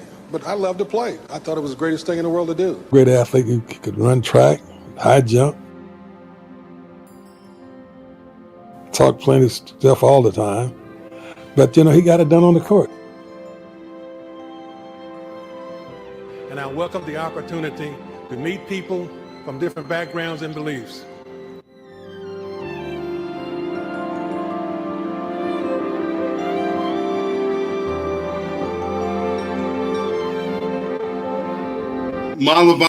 He was telling Eddie Johnson, "I'm coming for you, Eddie." Remember that night, Brian, a few years back? That was fun, man. I want to thank you. I just want to thank you for including me in your venture. It's an amazing time to meet Orlando. You know, one of my heroes. And how's that possible? It's possible. I grew up watching you. Winning times, baby. I love that. Listen, I will take it, man. But your stuff. You've been a real impact in my life. I was obsessed with the ABA, dude. So you don't even understand how often I watched you play and how I told Steph Curry, I was like, I'm not sure you shot this. I told him to his face. I said, I'm not sure you shot that three better than Brian Taylor. And he bust out laughing. I got to send you the article they did. They did a great article on me. Send it to me, please. Yes. And the guy was from San Francisco, and he was telling Steph about me and stuff. I would love to meet Steph. Maybe you could hook me up and meet Steph one. Okay. Listen, I will try and make that happen, man. Listen, he should know who you are because honestly, the world he is living in, you created the foundation for. I'm crazy. I go back to the foundation of the architect, and that's you, sir. That's amazing. Because what I told Steph through the writer, I forget his name, is that tell Steph that he is so fortunate to be able to shoot the shot during the time that if you didn't shoot, they'd be yelling at you. Yeah, I was during the time that they were yelling at me because I was shooting. Because you shoot it. Hold on, and you were making it. That's the crazy point. Yeah, you making it, and they like, why'd you shoot that shot? I'm like, but he made it. Legendary coach. He's not with us anymore, but man, and he was a Marine. There's a story about Bill Fitch fining his players if they attempted more than 2 3-pointers a game. Bill Fitch, and that's of course Casey Jones. Allowed the players to shoot as many threes when he came in to replace Bill Fitch. But yeah, this was like a mandate that coaches had. They're like, there's a limitation to how many threes you chuck. Brian Taylor, guys, not only led the league in three-point percentage in the 80-81 season, I believe, but also attempted more threes than 26 other teams. I mean, that's just insane. It was only 18 during that time. I mean, right, because there was so before it was I'm sorry, 23, right? Because it was before Miami, Orlando, Minnesota, 21, and Orlando. So you did have 21. Okay, Dallas that came in 81, right? So 23 teams. That's it. I thought it was 21, but we have to check the stats. But anyhow, and I'll tell you this because I remember from the 81, Dallas was like an expansion 81, and it was 23 teams.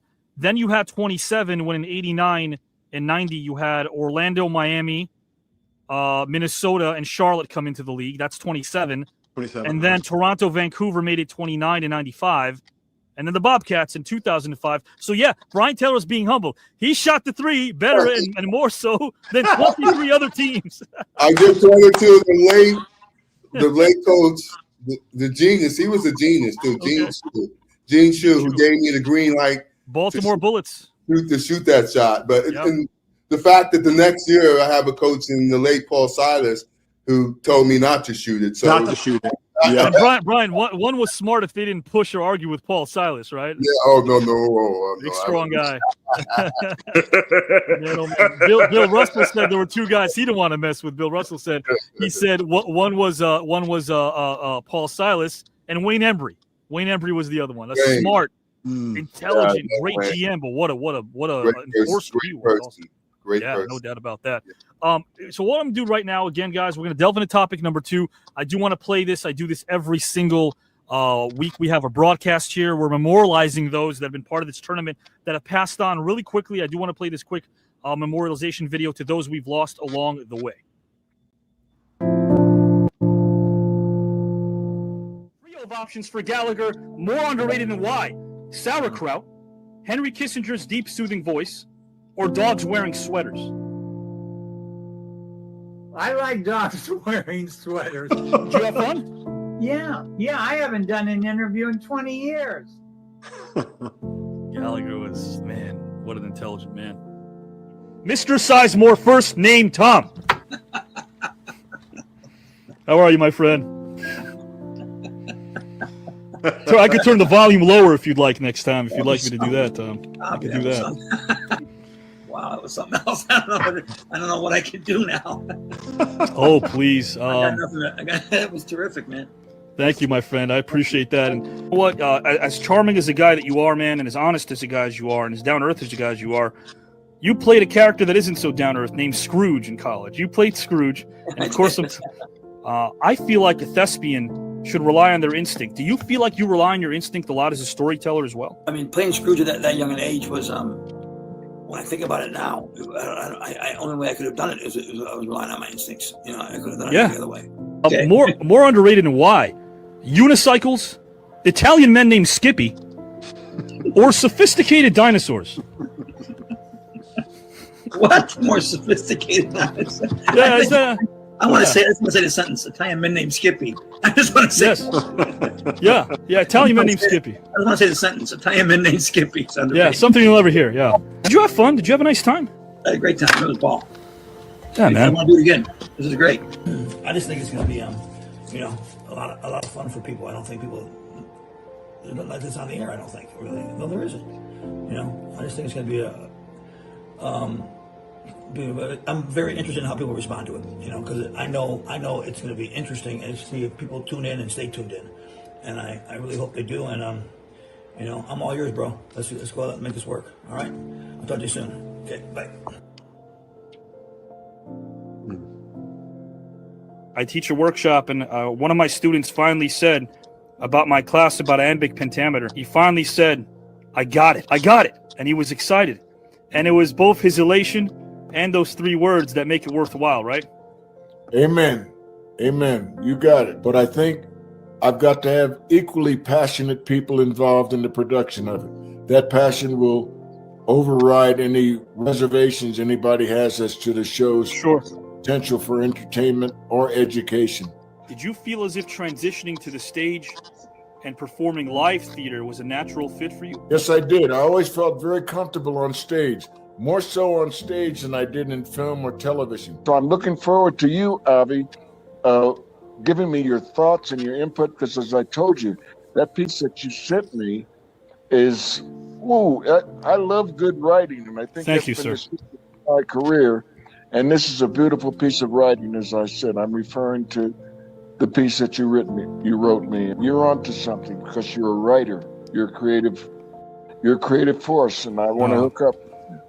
Thank you so much for those kind words, guys. Thank you for being you, my friend. I appreciate you and respect you wholeheartedly. And that goes double for me to you, Avi.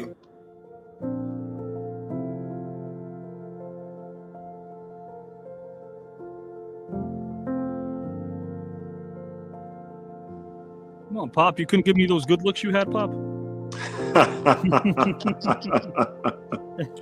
You guys would have liked my Pop. A gentle giant at 6'7", great humor, very bashful. John Amos and Tom Sizemore. Orlando and Brian, did you ever get a chance to meet or work with a John Amos or Tom Sizemore or Gallagher? I did work with John Amos, actually. We worked on a show called Men and Trees together for ABC. Okay. And I cannot tell you enough wonderful things about John Amos. John Amos took a lot of time and energy out of those shooting days to really sit with me and talk to me and support me and encourage me. He was a wonderful human and be deeply missed. I love John. He was a treasure. Absolutely. He was. And Tom, I'd only met in passing and hanging out a couple of times, but and of course, everybody thought Gallagher was just a guy smashing watermelons, but Gallagher was much more intelligent than that. So, John I got to know personally, Tom not so as much as I would have liked to, and Gallagher I never had the opportunity to meet, but John holds a special place in my heart. Absolutely. The first guy to give me my big break was Richard Donner, who was my mentor. Man, Lethal Weapon, Goonies, and yeah, he was sort of my Mr. Miyagi. So I would go in and meet him 26 years ago at a diner, and he'd take my full feature-length screenplays. And the first time he did it, it was bound. I used to go to FedEx Kinko's when it was known as Kinko's, and he took the script and he had some strength on him. He ripped it in half. And I said, why did you do that? It took me 3 months to work on that. He goes, you could have used another 3 months because it's garbage. And I believe it or not, although I was angry, I asked him why, and he explained the whys to me. And he's like, every Tuesday we're going to meet here at Scooby's. It was a diner, and I'm going to work with you. And I'm like, I didn't know him. I just met him we were talking history. I was at a gala, and my literary agent's like, go talk to him. And I did. And all of a sudden, he became such an important mentor. He introduced me to John Amos a couple of years later. And John, as you said, his pearls of wisdom were absolutely amazing. Incredible pearls of wisdom. He taught me so much, Orlando and Brian. Yeah, yes, and a sweetheart of a man. I made him laugh, actually, that last segment where I asked him, where I told him how much respect I have for him. We had worked with each other in New York in person, not just virtually, right before he passed, on one of his features called Halley's Comet. It was a one-act, and he wanted to turn this into a series, so I was helping writing him with that. And we met, and he says, Avi, I need a good laugh. And I'm like, oh, don't put pressure on me. But he goes, I've had a hard day. I want to laugh. Okay. So I told him, I said, John, you may not recall this, but in New York in the 80s and 90s, there was something called 777 Film. You would call it up to get movie listings. It was automated. Any movie you wanted to see, some automated. Oh, welcome to Movie Phone. Yes. That's exactly what it sounded like. Yes. And he's like, get to the funny part. I go, I promise, John, I'm getting to the funny part. I hope it is. I said, John, it's not so much funny as it is a sign of the times back then. I said, I had a lot of, I dated a lot of the gals, when I was a teenager, left the house at 17. And when I was 16 years old, I didn't want any of these older gals who were in college to call me up and wake up my parents. So I called 777 Film at 1 a.m. until they'd call me saying they were downstairs and nobody would be the riser because there's no ringtone. So he's laughing. He goes, man, you played the field. You played it smart. I go, all I can tell you, John, is, man, I had to find some way to not make sure that a 6'7" father would leave his bedroom and scold me for going downstairs at 2 a.m. gallivanting at night. So I had to listen to 777 Field till they call me. But man, oh man, you're right. He was such a treasure of a person. My question to Brian and to Orlando, and by the way, Brian, I didn't record it because I was scheduled to have a conversation on air with Casey Jones before he passed, the aforementioned Casey Jones, and also Mark Eaton. Mark Eaton died tragically riding a bicycle. I know you knew both men well, Brian. Yeah, and also sincere condolences to you losing your father in the last year. I know we had talked during that time, and we were praying for each other.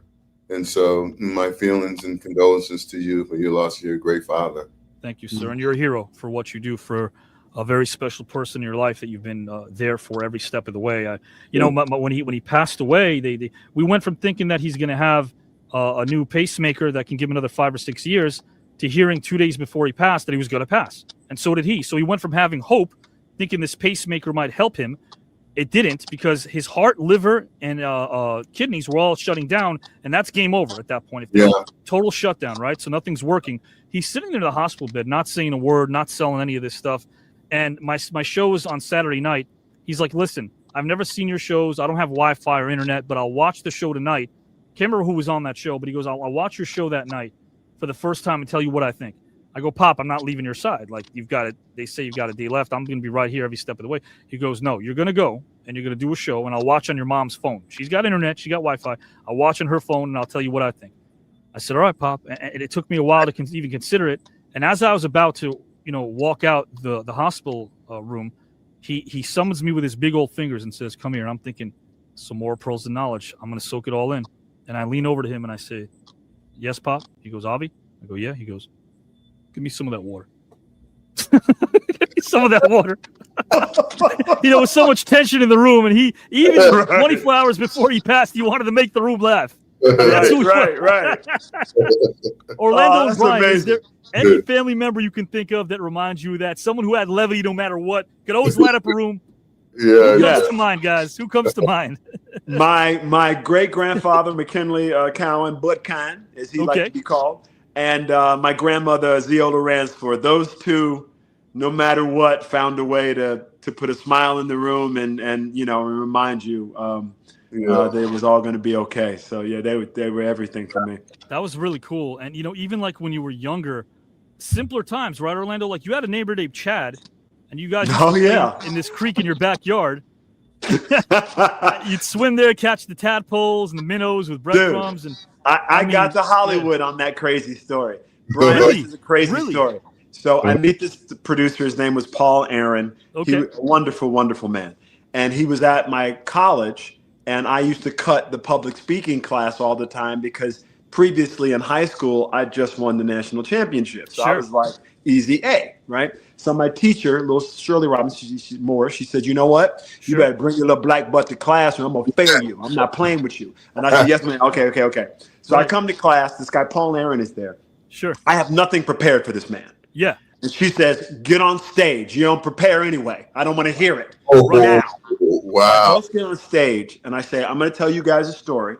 And I want you to tell me whether the story is true or false. And I tell the story that Avi just mentioned about my neighbor, Chad. He had a creek in the backyard and how one of the hardest things I had to do in my life was finding him dead in that creek and having to go tell his mother that he had passed. Wow. By the time I get through the story, there ain't a dry eye in the house, right? I'm trying to hold it together. And then I stop and I say, so was that true or false?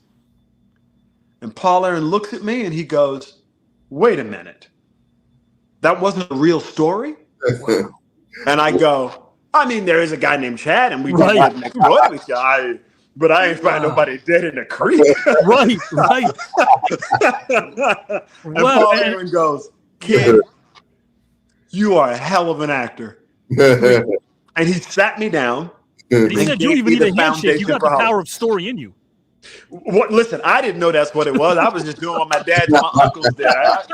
Hold up, trying not to fail that class because one thing was for sure: Shirley Moore was not playing with me. My God, Brian, that's and I could see it too. And here's the thing: like, so he gets impressed. He sees that you have talent. He says, "Hey, if you want to talk, you can meet me for breakfast the next day at the Francis Marion Hotel." Oh, you know this story. I sat there for 3 hours with that man. Wow. And he was probably one of the most influential people and remains so in my career, him and Gladys. He told me the difference between a personality and an actor. Wow. And he told me, listen, you have a great personality. Yeah. You should go that route because it's easier. Yeah. And as soon as he said that, I was like, screw you. I'm going to do both. Yeah, because you had a lot of irons in the fire. I mean, we're talking about, ad agency your freshman year. I mean, with that going on, and then you started your own ad agency, the Homeboy Productions. Then you had the successfully pitched commercial with Food Lion, the local Mazda dealership at South Carolina Credit Union. So you had a lot of things you were doing at the time. I was busy. I was working and trying to follow in the footsteps of folks like Brian who were super young.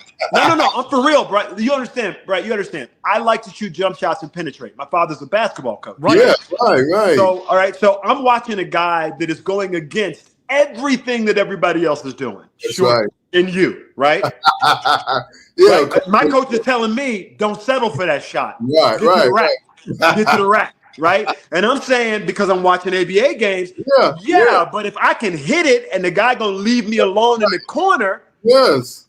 I'm going to take the shot. You know what I mean? You went for it. Okay. So I'm watching you. To me, that was you rebelling.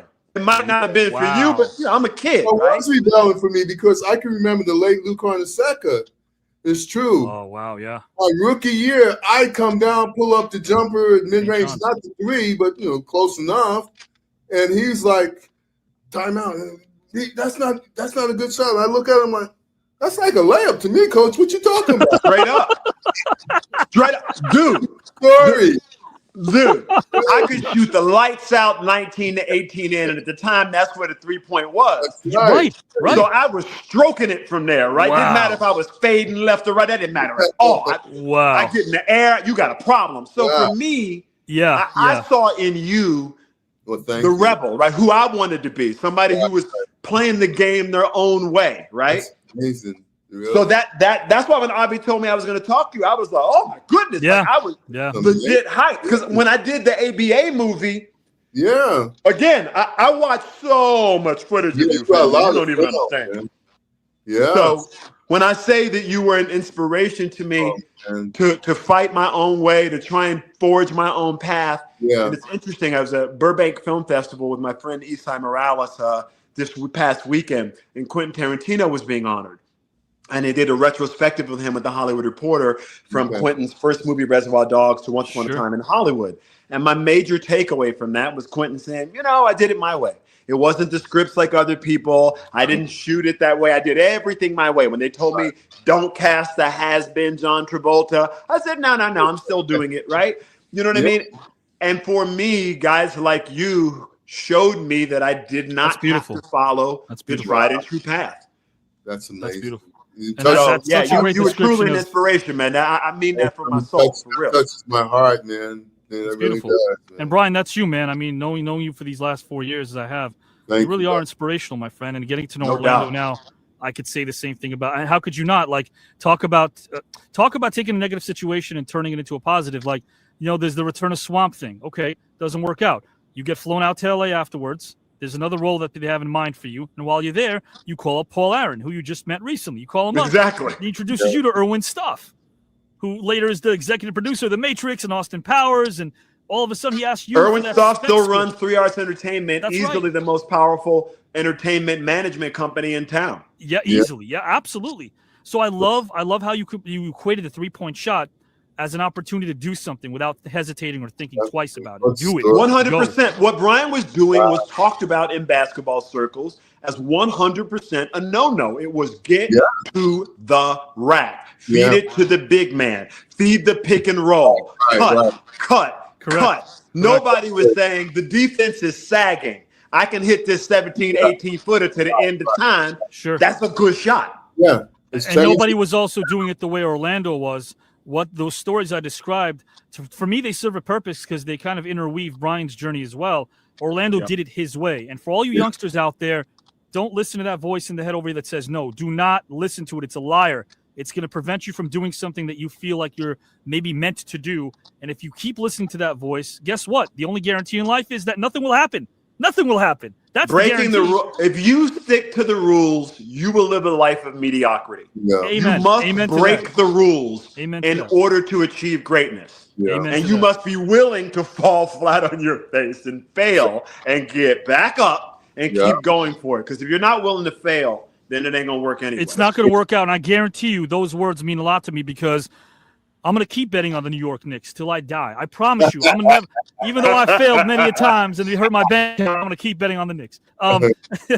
Isn't it crazy, Brian, to see a fundamentals player like Brunson be so incredibly effective among people who have more physical tools than him, but are not as solid fundamentals-wise? So every time I see him, all I can think about is how much time he's in the gym. Oh my goodness! Guys, his fundamentals are as sound as him and Ray Allen have some of the most sound fundamentals I've ever seen. They're so consistent. You know who he reminds me? Actually, he was a lot shorter than Brunson, of Michael Adams, who our youngsters probably don't know about. Our viewers, they should know Michael Adams.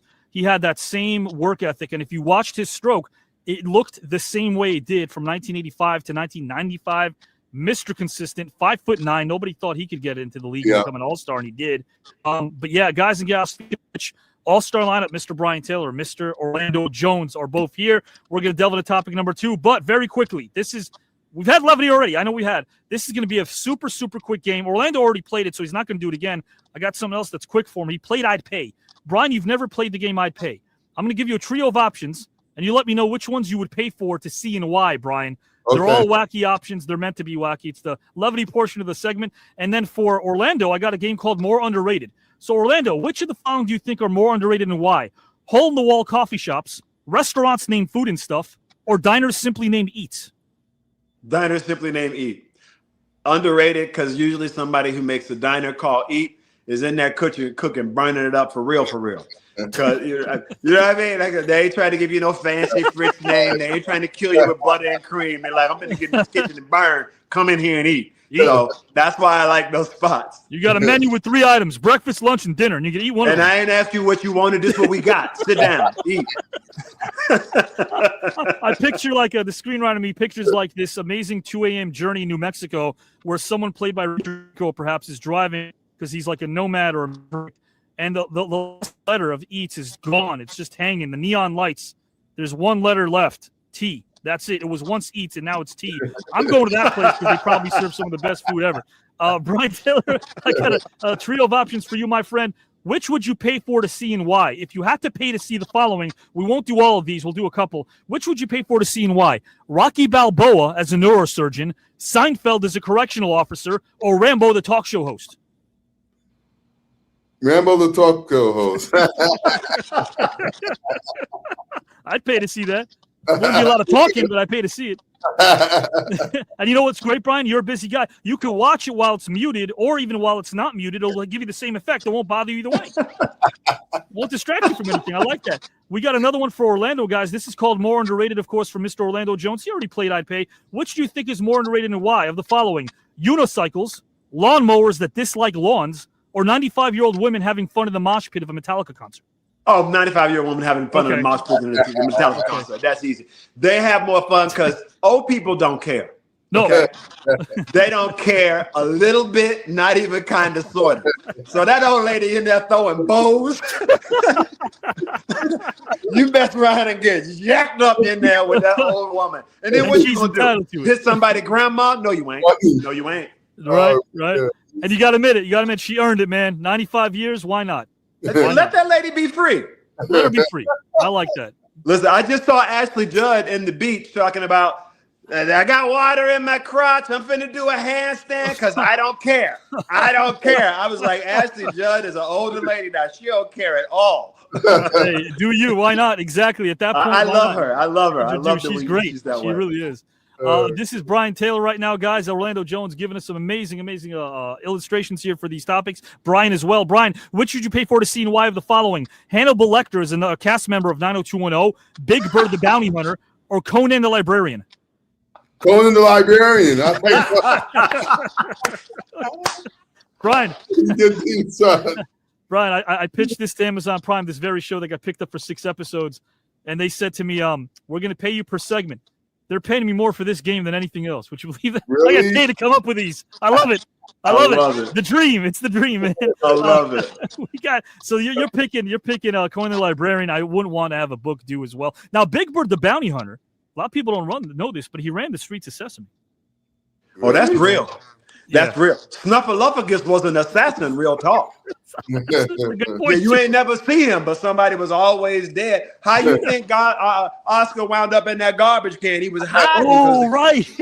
Garbage can was metal. They get the shooting out there. Listen. And then when everybody dead, then the count come out there talking about, I'm finna count and suck your blood. I was like, get out of here, fool. What's happening right now? 40 plus years of my life, and now it makes sense to me after all these years. Mr. Orlando, I'll tell you what, more underrated or why, guys and gals, this is for Orlando Jones. We have one more of these, and then we're out of here for topic 2, and that's it. Which do you think is more underrated and why of the following, Mr. Orlando Jones? We have Tom Selleck's mustache, filling up a cup to the top without it overflowing, or sociology professors named Buster? Ooh, filling up a cup to the top without overflowing. It's definitely. And this is because I got this advice from Quincy Jones. Okay. During the pilot of MADtv. Yes. Phil Lamar reminds me of this because he says he didn't know what the hell Quincy was talking about. Quincy says, this was his advice. He says, God rest his soul. He said, sometimes people tell you you know, the glass is half full or the glass half empty, right? Well, that just depends on if you're drinking or pouring, baby. And I looked over at Phil, and Phil was like, but he, in his mind, pouring the glass to the top and not overfilling was a thing, but it's really about your perception. Are you drinking from that full glass? Are you getting ready to pour it out? So he was always say, if you can fill it to the top, that's cool, but that just depends on if you drinking or pouring, baby. Oh, man, So, I like that.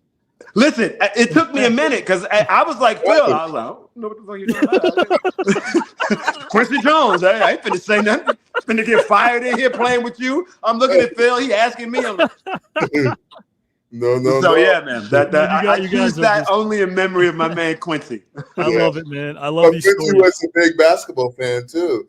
Yeah, definitely. Okay. I met him when I was playing with the Clippers because, Right. well, you know, his father-in-law owned the Clippers at that time, right? Right. Yeah. Man, I remember Wow. that like it happened yesterday. What an honor. Right? Man. I'll tell you Yeah. what, man. Nerve-wracking. I remember sitting next to Carl Reiner, Rob Reiner's dad, and he was talking to me and some stand-up comedian. We were writing. What the hell was I doing writing for Carl Reiner? What could I help him with? He's a legend. And here I am, 22-year-old, soaping wet in a writer's room with Carl Reiner. But That's he's sitting there. amazing. I'm telling you, like Orlando, I was shaking. I don't get starstruck people, but it's Carl Reiner, and nonetheless, you know, watching him and Mel Brooks on videotape and all that years ago when I was a kid. Amazing. So I'm writing for him, yeah. And this other kid is asking him, "Hey, Carl, like after the session, he mustered up the courage to ask Carl, do you have any advice for me? I'm going to do a set tonight." He goes, "How long's the set?" He goes, "Oh, it's going to be about maybe 20, 25 minutes." "Okay, yeah, I have some advice for you." And then he loved his cashews. So Carl Reiner's taking 1 cashew, 2 cashews, 10 cashews, 30 cashews. Felt like 126. He's eating cashews. He finally, again, gestures over the kid with his fingers, and he says, "Yeah, I got some advice for you." And the kid goes, "What?" He goes, "Whatever you do tonight, yeah, don't suck." And then That's he told him, Carl. "Yeah, you're overthinking. You're overthinking." That's what he Exactly. told him. What So you it's like- asking me for? I ain't even seen your act. Carl was that guy.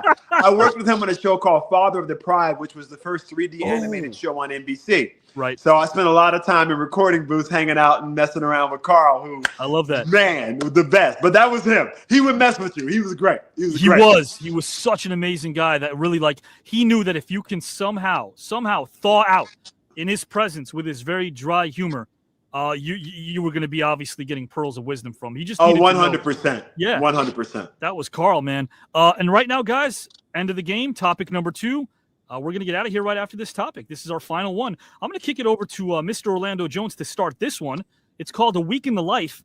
Orlando, if you were somehow able to leap into the body, mind, heart, and soul of a family member of yours, alive or deceased, and spend a week living their life, what would you select and why? Whenever you're ready, my friend, the floor is yours. So I think I would probably, there's 2 people in my life who were beneficial or transformative. So McKinley Cowan, who I mentioned earlier, my great-grandfather drove a bootleg taxi cab in the 1930s and 40s when black men were not allowed to have taxi license. So if you ask him, you know, hey, you know, what do I owe you? He said, whatever you can give me, but you go give him something. But he was also super charismatic. But I don't even, when I look at the things he was up against, when I look at what he had to go through, knowing what to say, when to say it, how to say it, just that little distinction of whatever you can give me means that he wasn't charging you for a service. Ergo, he wasn't running an illegal business. Just the way he had to navigate the world at that time and how he managed to still have joy in his life, right? And still managed to live what I think was an extremely full life. I certainly didn't think of him as having a diminished life. Maybe spending a week in those shoes would help me navigate better my own life. But that would be a week in those shoes would be amazing. And the other person I think of is Viola Ransford, my grandmother, who had my father when she was 14 years old. I can't even imagine having a child at 14 the way she did. And I cannot imagine. She was super, super religious as well. But I look at how faith permeated her life and how it was a guide and how it created such joy and community for her. And really those two people are the people I think of. If I had to pick one, maybe Ziola over McKinley, just because as a woman, things had to be dramatically different. But those two people were such a huge part of my life as my grandmother and my great-great-grandfather, and they poured into me like nobody's business and supported me all throughout my career until they passed. So those two are the 1 week I would spend. It would be in those lives. That's beautiful. Would you agree, Orlando, that having a support system as a storyteller, as an artist, as a comedian, a successful one at that, having a support system is just as important than having the God-given talent that you have? I think probably more so, frankly. Okay. Because when you're going to fall and you're going to hit them tough spots. Sure. And the only way those tough spots got overcome was because I had a support system that told me what to ignore and what to focus on. And McKinley Cowan, he was incredible at teaching lessons. I'll tell you this last thing that my father reminds me of all the time. So my dad was home from college, and he worked. My great-grandfather had gotten him a job. And my dad was talking about, because he was making good money, he now did not want to go back to college because, he's good money. So they had a wheelbarrow. They used to fill it up with cement, and my dad was working. So my great-grandfather went behind my father's back and told the boss man to fill my father's wheelbarrow to the top every time. Wow. Because that imbecile was talking about not going back to get his education. Wow. And my father determined that meant that man was racist as hell and hated him. So my father would say to my great-grandfather, Paul, why you let that white man count your money to you every Friday? Why you let that white man talk to you like that? You need to stand up to that white man. And my father said, Bo, let me tell you this right here. My great-grandfather's words. He said, you ever stop to consider, Bo, that the reason he filled your wheelbarrow up to the top, because I told him to. And if you ever stop to consider that maybe he don't think I'm a fool that can't count. Maybe he counting my money because he trying to show me he an honest man. And what you want me to do is you want me to cuss that man out. But see, that man let me hire you for a job. You want me to destroy my relationship with that man for you. Wow. Because of how you feel. And you don't even know what the hell going on around here. Because if you did know something, you know that your dumb ass need to go back to college and quit acting like you're going to make a life filling up these wheelbarrows. You don't know what you don't know, boy. You don't know what you don't know. That story for me was powerful and eye-opening because as a young man, you're so often looking at a situation thinking it's A or B, but you don't have all the information. Right. And just having that perspective during that time that my grandfather did not see that man as an enemy. He saw that man as an ally, and he was, in fact, an ally. So not allowing your own insecurity, right, to write a narrative that isn't true, right? Mm-hmm. So for me, that type of stuff and having those folks in my life, that type of wisdom has guided me so carefully, because a lot of times, frankly, no matter what is happening to you, most times it's not about you. Most times it's about somebody else or about that person themselves. But most people don't care enough about you to really come at you, right? Would you ever, because I just thought of this while you were illustrating this, and regardless of the genre that it might fall under, if it was a one act, if it was on stage or taking this on tour, would you ever channel your great-grandfather's voice into a performance on stage to teach people today the life lessons that he taught you? Sure. I mean, I do it. It's a part of my stand-up. Is those characters and doing that. But yeah, as a one-man show, I can certainly, I can see that. For me, comedy entertainment has always been about edutainment. It's easy to just be a clown. That's great. But it's I think more profound and reaches a deeper meaning when you can when your clownery can give somebody. Can open up a door for somebody else, right? It's about the path that you give somebody else, right? Sure. Again, which is why I was so excited to be here with Brian, because for somebody I never met, he gave me a path, right? I was able to see that path, and I took that path, and that path did not stay relegated to sports, right? So for me, I got that path from somebody whose actions went down that road, and by being able to see those actions, I was able to extrapolate from them and move forward accordingly. Truth and respect, man. Brian, do you know that Orlando's great-granddad's nickname was Mayor? And I'll tell you what, he had a personality that was so inviting because he never really met a stranger. And here's the story I want to bring up, because I promised last time we would. So he was driving a taxi, and because by Alabama law, he couldn't even hold a business license. We all know how messed up that was, and I'm usually not profane, but it angers me to think that those were the laws. So he couldn't charge a fare, and when he was asked what he was owed, he simply told his passenger, "Whatever you can give me." And I'm thinking about something like that, and I'm saying to myself, there's so many words that pop in my mind: thoughtful, compassionate, generous, open, honest, positive. To have someone like that in your life is so invaluable. I would trade any riches and spoils to have someone like that I can call my blood, Orlando. So that's beautiful that you honor him the way that you do, Orlando. Thank you. Listen, my family and also extended family, which I consider you guys a part of, is, you know, it takes a community for anybody, right? Yeah, no doubt. It really does. And that's why, for me, cooperation is so important, right? Because that exists within Yes, the sir. community. And you sensed he was fulfilled. Oh, I knew he was fulfilled, right? Yes. He looked at, these are the circumstances, but you're in charge of your joy. You in charge of your happiness. Yes, they set up some rules that don't really work for me. Yeah. I'll bend them and make it work for me. Yeah. That's amazing. What am I do? Go complain to the people who made them that way? They don't care. Wow. So he was like, I'm going to do that. I'm going to do that joyfully. Sure. And I'm not going to let nobody tell me what it is or it ain't. So I was like, okay, granddad, that's what we doing.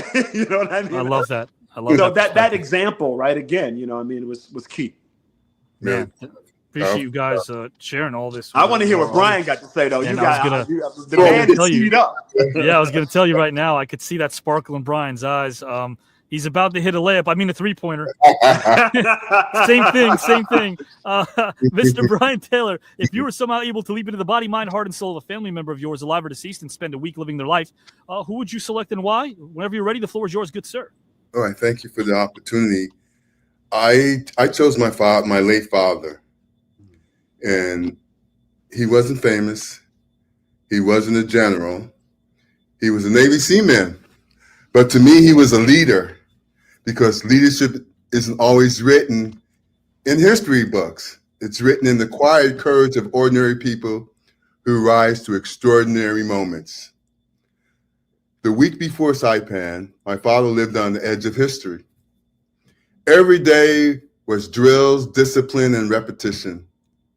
Rifles checked, packs tightened, maneuvers rehearsed until they became second nature. He knew that once he stepped on that beach, hesitation could mean never coming home and never having me.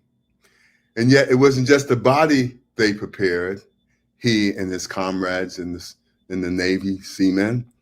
It was the heart. At night, the ship grew quiet except for the low hum of engines. Can you imagine on your way over to Taipan to fight in the war? At night, the ship grew quiet except for the low hum of engines. Some men wrote letters, some prayed, some simply stared into the dark, clutching memories of home. My father carried his letters close to his chest, his heart, reminders of what he was fighting for. Offers of unrolled maps of Saipan, beaches, ridges, enemy lines dug into the deep, but no map to prepare them for the storm ahead. What carried them wasn't paper or strategy, it was brotherhood. I'll watch your back, you watch mine. That was the promise. That was the bond. Fear, yes, fear was there, but fear did not rule him. In those days, he polished his rifle, not only out of vanity, but to steady his hands and his spirit. When dawn finally rose over the Pacific, he was ready, not because he felt invincible, but because he had prepared, because he had his brothers, and because he carried inside him that unshakable belief that freedom was worth the risk. So what does this teach us about leadership? Leadership is discipline, doing the work before the world is watching. Leadership is courage, not the absence of fear, but the will to move forward in spite of it. Leadership is service, keeping your promise to others, protecting those who stand beside you. Leadership is vision, remembering who and what you fight for, even when the cost is high, even when you could lose your life. I chose my father's week before Saipan, not because it belongs only to the past, but it belongs to us today. His preparation shows us that leadership is not born in speeches or titles. It is forged in sacrifice, in discipline, in love. And here's the truth. If ordinary men, barely more than boys, my dad was maybe 20, could summon that kind of courage on the eve of Saipan, then surely we can summon it here in our schools, in our communities, in our nation. Leadership is not about being fearless. Leadership is about being faithful. Faithful to your duty, faithful to your brothers, faithful to the people who are counting on you. That is the lesson my father left me. And that is the lesson I leave with you. Thank you. Wow. If I had a mic, I would drop it right now. Yes, sir. That was beautiful. It was incredible. Brian, your father's name, my friend? Stephen Taylor. Stephen Taylor. Wow. Navy Seaman. They call him Big Steve. Wow. 6'2", 260.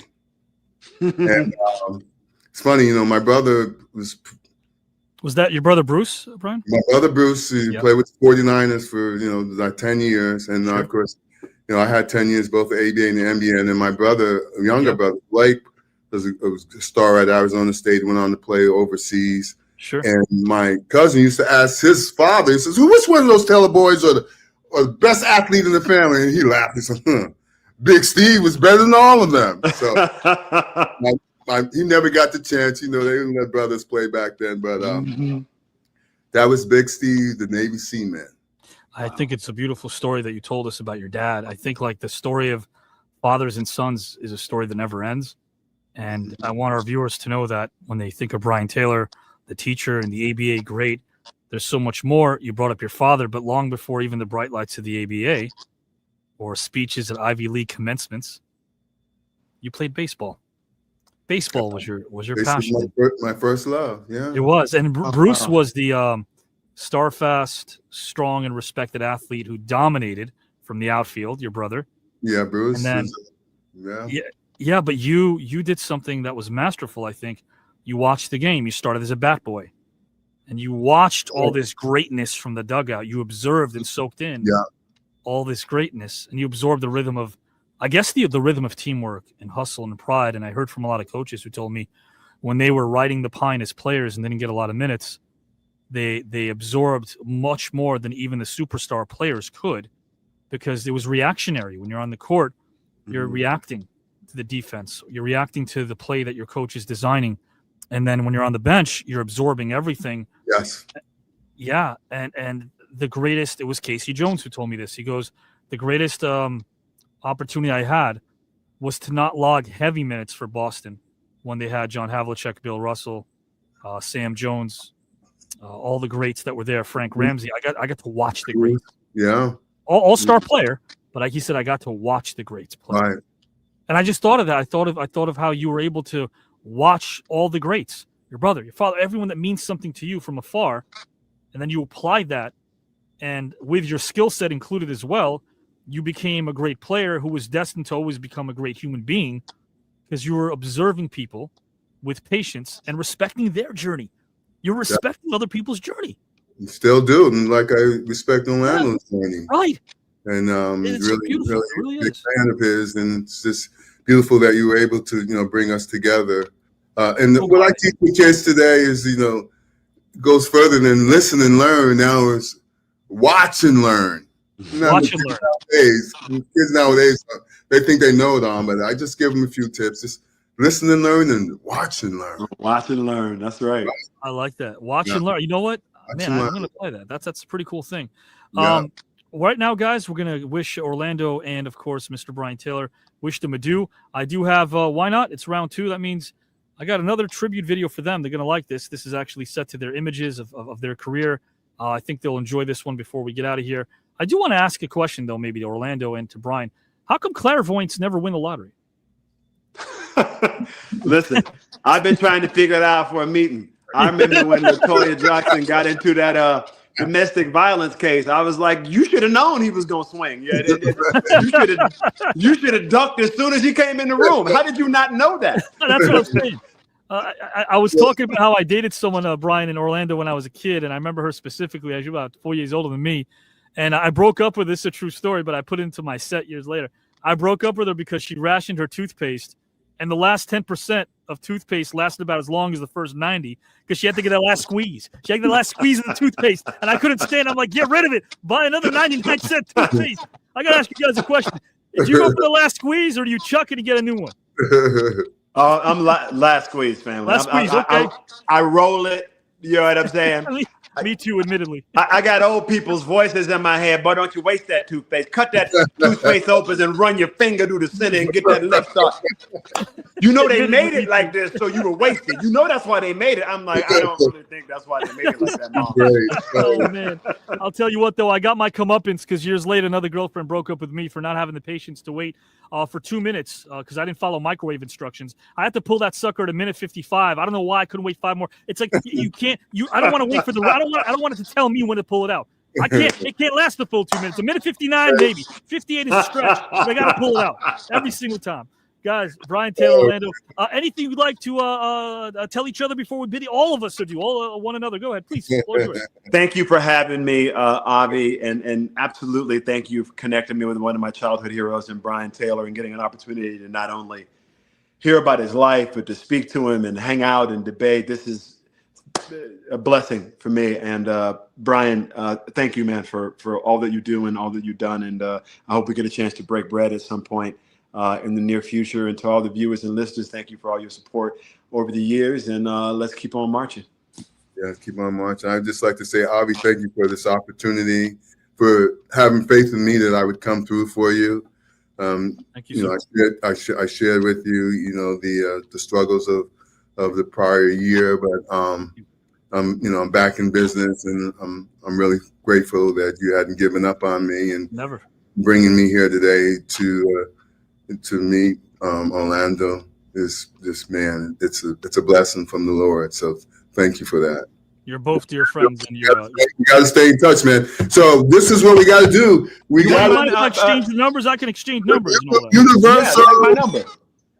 Yes, sir. Yeah, let me get it. No, I was going to say, well, we could do that now, so we don't put my studio on blast right now. You're saying Universal? Yeah, we got to work together on you. I know some people at Universal, so we got to work together. Okay. Even if it's not for this year, it's for the 60th. You know what I mean? That let's really try to see if we can. Yes, at least pitch it or something. Okay. Well, yeah, let's schedule it, guy. I mean, I'd love to. Let's do it. I love Mr. that. Brian Taylor, what I'm going to do right now, my friend, is I got to share Orlando with all my ABA friends. When he's talking about, I'm in it. Bad news. Can't wait. And 60th next year, 60th. Mr. Taylor, I'm going to put you backstage for one moment because I have a video for you, a 60-second video for you, Mr. Right, Taylor. man. And so hang out. Don't sign out just yet, Mr. Taylor. I appreciate you, my friend, for everything that you are. And Mr. Orlando Jones, this is a trip down memory lane from me to you. Thank you, brother. Yes, sir.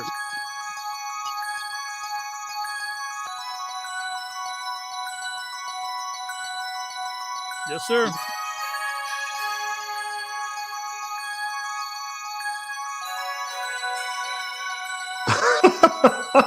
Memory lanes. Memory lane. Oh, wow. Gotham. Yes. Yeah. Gotham. Laugh Factory. Laugh Factory. Yeah. Yep. Ah, Dad. My dude. Love that. Family. Oh, my goodness. Mom. Quacky. Yes, Yes. sir. Hey. Oh, man. My brother. Yeah. My brother. Love Mom. Love that. My girl right there. Yes, sir. Oh, yes. Family business. Yep. Oh, my What a God. legend. Mom.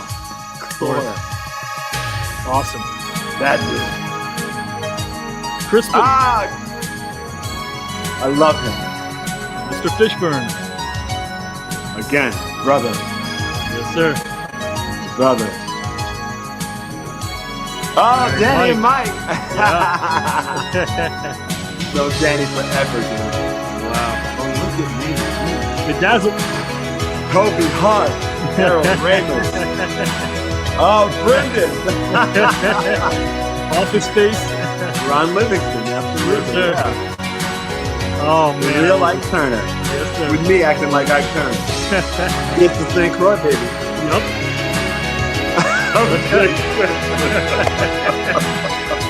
Kobe.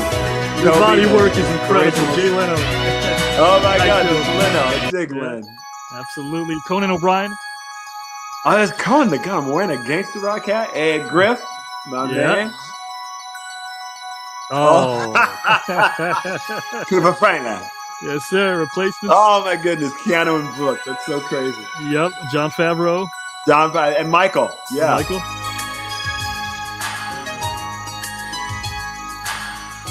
Oh man, crazy. Your range is so vast, my friend. Thank you, brother. Yeah. Just the Bill Cosby and Phil Lamar. Yep. Wait, where was that? Oh yes. Carlson. Carlson Comedy Club. Look at Tyler James Williams all grown up. Yes, sir. That's what it's all about. Rah. Wow. Thank you, man. Yeah, thank you, and to all our viewers as well. MADtv, guys, the reunion, it's on. Different conventions, different places that we can keep people posted. You're excited about the MADtv reunion? I'm very excited about that. And also the new season of Abbott Elementary, season 5 is kicking off. Yes. Come check us out there. And the new Family Business New Orleans is coming soon. We're about to start shooting that. So a lot of wonderful stuff going on. Very excited. You deserve all of it, my friend. You had a nice time tonight? Great time, man. Thank you so much, Avi. Absolutely, my friend. See you very soon, and I hope you have a great rest of the evening. I will. We'll catch up soon and talk about some of the stuff we've been kicking around here. Yes, sir. My man. Have a good one. Thank you. What a legendary human being he is. What an amazing, man, infectious smile, great heart, right, Brian? He's such a class act. Unbelievable, man. Just to know that he watched me. You're making me feel real old now. I mean, no. Do you remember when you were on with Todd Bridges and Todd didn't believe that you were, I won't give away your age, because you and Orlando found the Fountain of Youth and you're not sharing it. I need the Fountain of Youth. You're not sharing it with me. You guys look great. You looking good. What you talking about? Orlando, can I pull you in for 1 second? I just want to hear what you were saying because I couldn't hear it. What were you saying? I said yes. Brian has the Fountain of Youth, but he told me I can't tell you about it. Yeah, he said keep that to myself. Don't be running my mouth so much. So I'm finna go. Oh, man, Orlando. No, his lips are sealed, guys. He's not telling me a word about the Fountain of Youth. Orlando knows where it is. Brian does. You look great. I got a video for you, my friend. I hope you appreciate this tribute because you mean so much to me and all of our viewers, and I know your family as well. This is from me to you, Brian Taylor. Appreciate you so much. Yes, you are.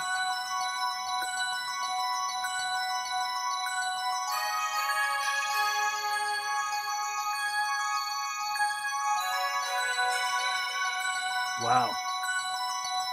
Good for you. Sir. Let's go, man. Man, oh, man. 85.3. Wow. Baseball. What's the bat boy? Yes, sir. Wow, birthday. Look at that. It's 73 New York Mets, the champs. 74, yeah. Love that. Check out my high waters. Yeah, Pete Carell, right? Yeah. That's your cousin. Your cousin was there in that photo, yeah? My beautiful kid. Oh, the late Bill Walton. Iceman. Oh, I love that. Fanboy, Evander. Oh, man. Oh, wow. Wow. That thing rolled. Yup. Denver Nuggets. New York Knicks.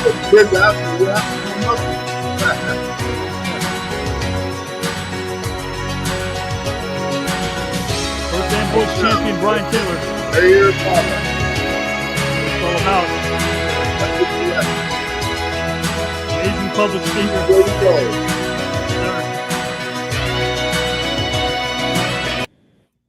From me to you, my friend. Did you have a nice time tonight, Brian? I had a great time. You kidding me? You kidding me? We laughed. We had a great time. We were laughing, having a good joke. And then we also got philosophical. Yes, sir. Yes, I sir. think the debate was great, and Orlando's really brilliant. Well, my friend, I can't wait to be able to find out again. Our viewers are going to vote on who resonates most with them. Round 3 awaits in a few months, so Brian will find out. But even more importantly than all of that, man, thank you again for your friendship.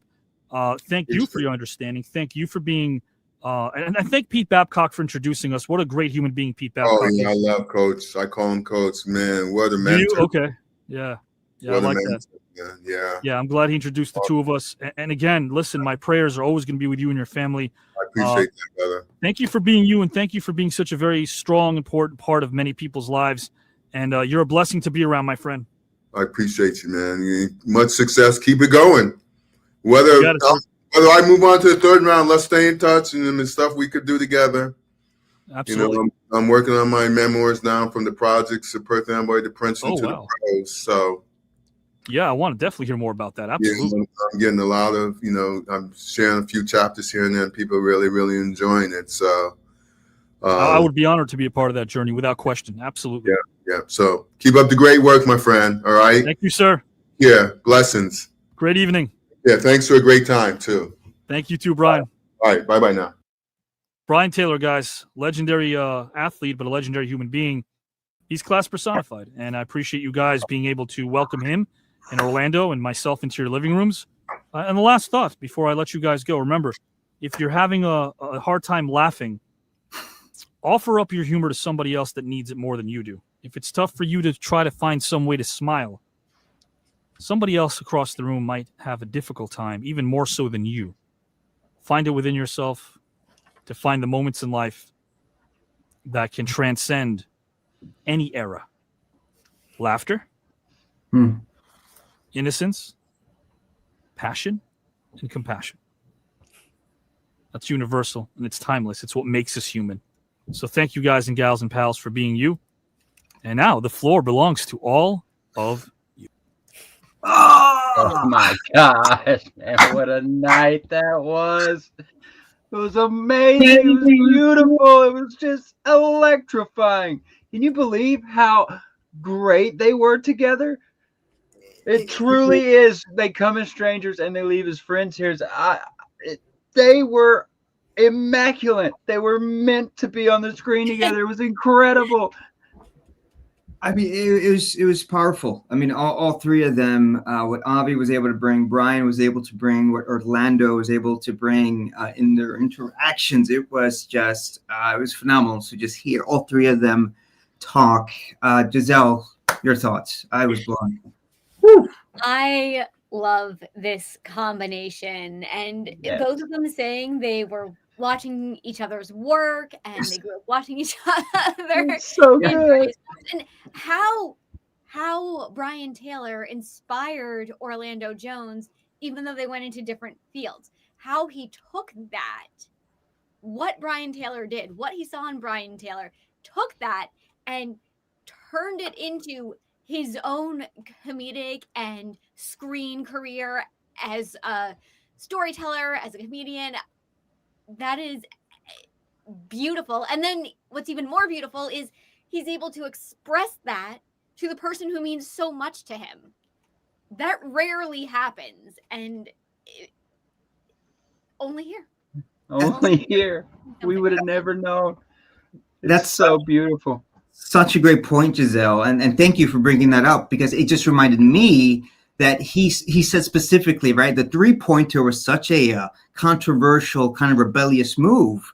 And when he would go for that move, just the act alone was defiance. And that informed so much of what Orlando's career became in terms of breaking the rules. Such a great point, Giselle. Thank you for bringing that up. Dakota, what do you think of that? That he took the idea of this three-pointer, and that became a very defiant thing, and that also informed Orlando's career. I love it. And what a great story, and what a well-rounded way to put that. It's very true. You have to break the rules to find success. You have to believe in yourself, to go beyond that line of comfort, to jump into unknown territory, to find yourself and to find that success. And I mean, just well-spoken gentlemen here tonight. Unbelievable times. I just cannot get over how much fun and how deep these two gentlemen went. It is amazing. Well, I'm having a great time listening to you two, gentlemen and gal, Giselle, guys and gals, gentlemen and lady here on screen. It's not over, guys, not by a long shot. We got the outro, but before I burst the bubble, I want to let you guys know that it would be a shame to see Orlando or Brian Taylor go home. It really would be a shame. So, I mean, look at some of your votes already. We kicked it off right here with D-Man.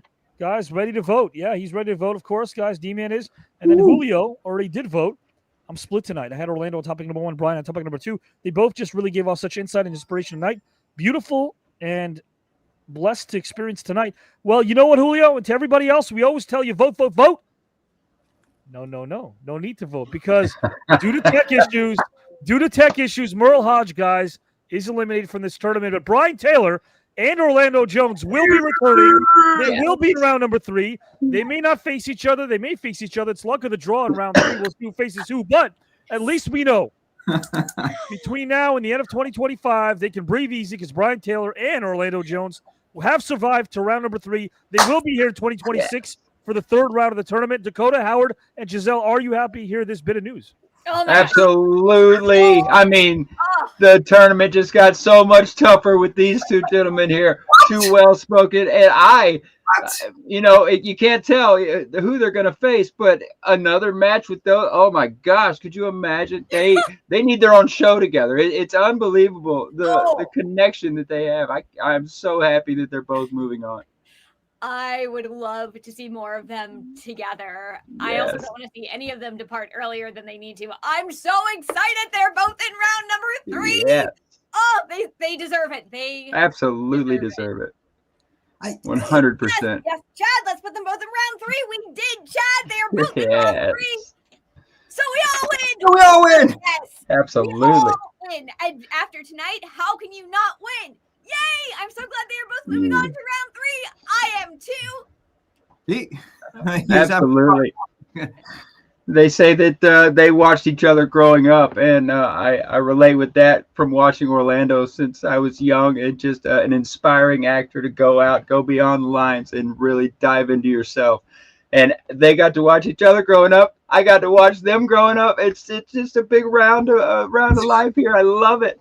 I love it so much. I'm so honored to be a part of this and just be in the same room as these two gentlemen. It's unreal. Yeah. I'm not sure if you recalled what Julio's comment was. Is these Orlando just coming out, firing through? Just amazing. They came guys, to you play just witnessed tonight. Probably my favorite match. I don't say this on air. I usually say it off air. I'm going to say it on here. This might be my favorite match of round number 2 thus far. When I said, guys, you're going to be interested in some of the stimulating conversations, guys, you saw exactly what Brian Taylor and Orlando Jones brought tonight. I mean, the laughter was big. The thoughts and the expressions were big. Everything was big tonight. And it was two people, guys and gals and pals, having a conversation. And really, at the end of the day, when we go through all of these different, if you think about where we go, right? We go high, we go low, and then by the end of the conversation, strangers do leave as friends. You could tell right off the bat how much Orlando and Brian not only respected each other, but wanted more of each other. They're going to get it, guys, because, of course, numbers were exchanged. You heard Orlando talking about MADtv. Guys, we're coming to town near you. There's Austin, Texas, and then as of next Saturday night, there are new locations we're going to announce because as of, I think I told Howard this, as of today in real time, 7 new locations, 7 new shows in 2026, all booked. You'll be seeing different TKN hosts, of course, a part of those amazing live experiences. We'll call them that. There'll be live experiences like no other, brother, guys and gals and pals. We are here to remind you the outro is upon us. The outro is upon us. So again, voting, no need. Guys and gals, you might be seeing some TKN hosts as well in the outro section. But guys, what about Wednesday night, right? What about Wednesday night? We know that we were scheduled to have the finals of the 5-pack challenge between the king himself, Kelly White, and of course, guys, the person who upset Kelly in a match a couple of months ago, Miranda. They're gonna go down the rabbit hole like we've never seen before on Wednesday night. We've never seen it happen before. The following Wednesday night, guys and gals, it'll either be the return of the team challenge or it'll be the tournament of judges, guys. Dakota earned a point last week. He might earn one the following week. Stay tuned, of course, to all of our posts. The hardworking TKN hosts who are posting and who are thinking and who are expressing and who are inviting you to join in and comment on their posts. We had a peak high of 2,000 viewers tonight, 2,000 plus. Thank you for that. Already 16 straight episodes, guys, over 16 straight episodes where we've achieved 6-figure views across the board. We're close to 6.5 million views in only 22 months. And not to mention over 80,000 subscribers. Well, I should say close to 80,000 subscribers. Over 80,000. I'm losing my mind already, guys. We're over 80,000. It's been an amazing night. And I also appreciate all of you in the comment section. We all do. We want to let you guys and gals and pals know that if you are a fan of TKN, don't ever worry about donating. Don't ever worry about shelling anything out. All you need to do is remind your friends and family that this is the place to be. This is a place where we welcome all. It is a community like no other. What we earn is what we learn, guys and gals and pals. And we love learning so much. We love everything you guys bring to the table. Let's bring up some comments over here. But let's remind you guys that, again, straight from the South, starring Dakota, it's going to be back. Hey. It's going to be back real soon with his first guest, Kelly White. The next time Kelly's on Saturday night, he'll be a guest of Dakota's, straight from the South. Dakota and Kelly will have some interesting topics. We'll let you know what that show is going to be all about. Maybe on Wednesday, we'll give you a bit of a guideline. And a lot of you have been asking, all of our shows, all the TKN hosts' own shows will be coming up real soon because, as you know, we are nearing the final lap, guys, of round number 2. We are nearing the final lap of round number 2. I cannot wait for that. Guys, it's outro time in about a second. Let's read some comments. Mad Rewind and TKN is coming to a town near you. Wow, TKN Live. You're right about that, D-Man. Some other comments before I play the outro. Straight from the South is coming up. Yes, live stream of storytellers making history on TKN. Love your comments. Chad, awesomely incredible. Guys, Chad is putting up some amazing posts. Hit up his page. But right now, guys and gals and pals, I want to see Dakota. Loves his music. So does Howard Giselle. It is drum roll time. So let's get those drums rolling. Yeah, baby. Howard, what time is it right now? It is outro time, baby. Time, guys and gals and pals.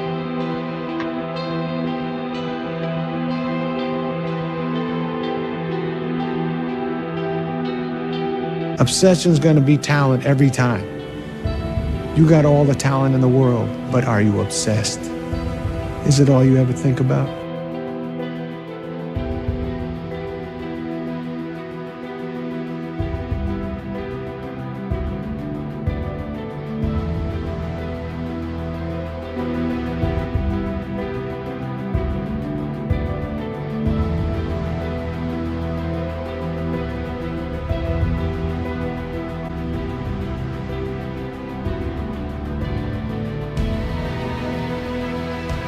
Lee Harvey Oswald was laying on the ground while people were trying to get Ruby out of the room. They finally got him, picked him up. He was unconscious. We got him to the hospital. But as a 4-year-old kid watching this, it was just amazing to me that how they let all these people down there. There's a lot of things that I did just for the hell of it. That's what I tried to show a lot of my teammates. It doesn't matter what you do during the week, what you do on game day.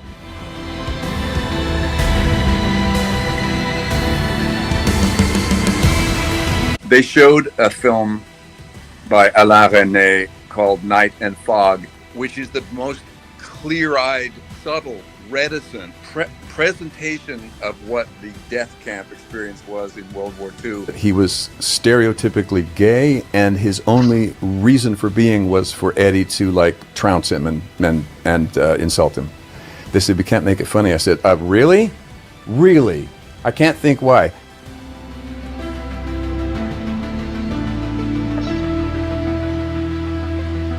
Hamlet is the last line, or close to the last line of that play, at the end of the play. The rest is silence. It's a very earth-shattering expression. All right, freeze! This is a bust! Party's over, folks. You, out. You, Freebird with the raincoat, done.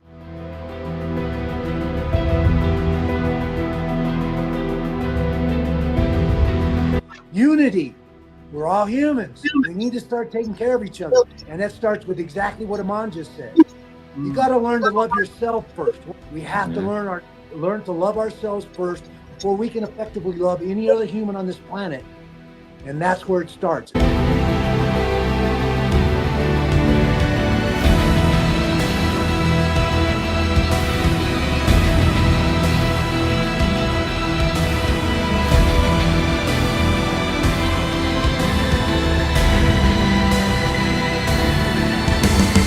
I read a lot about him, and it's funny that 50 years later, because the thing about the series, about the offer to educate you about the history of The Godfather, how it's made, how the movie got made.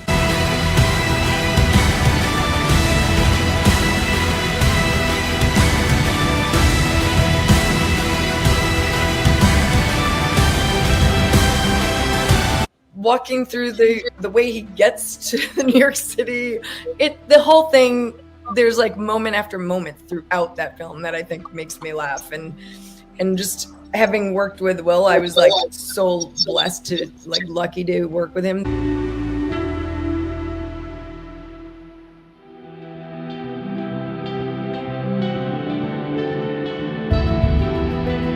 One of our both favorite athlete, Muhammad Ali, who said, I don't have any war with those people. Right.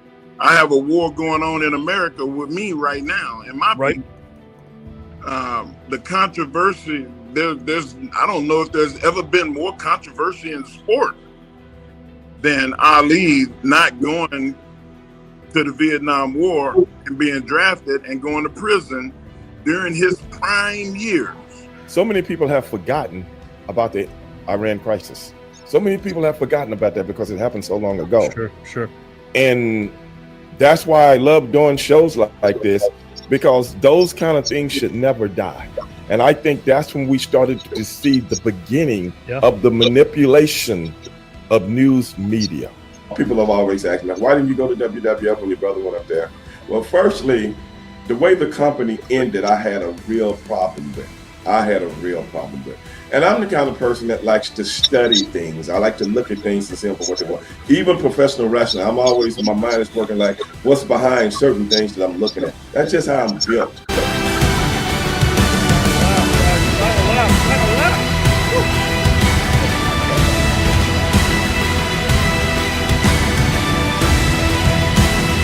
Because, and she was the garde manger of the plaza of the Sheraton Hotel in Washington, in Hawaii.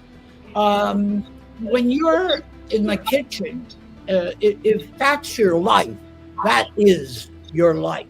There's not much more that happens.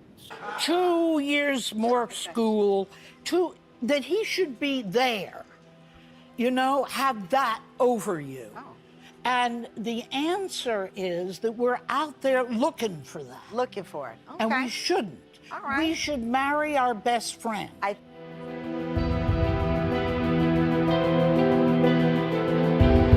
I believe love is the greatest power we have to create with.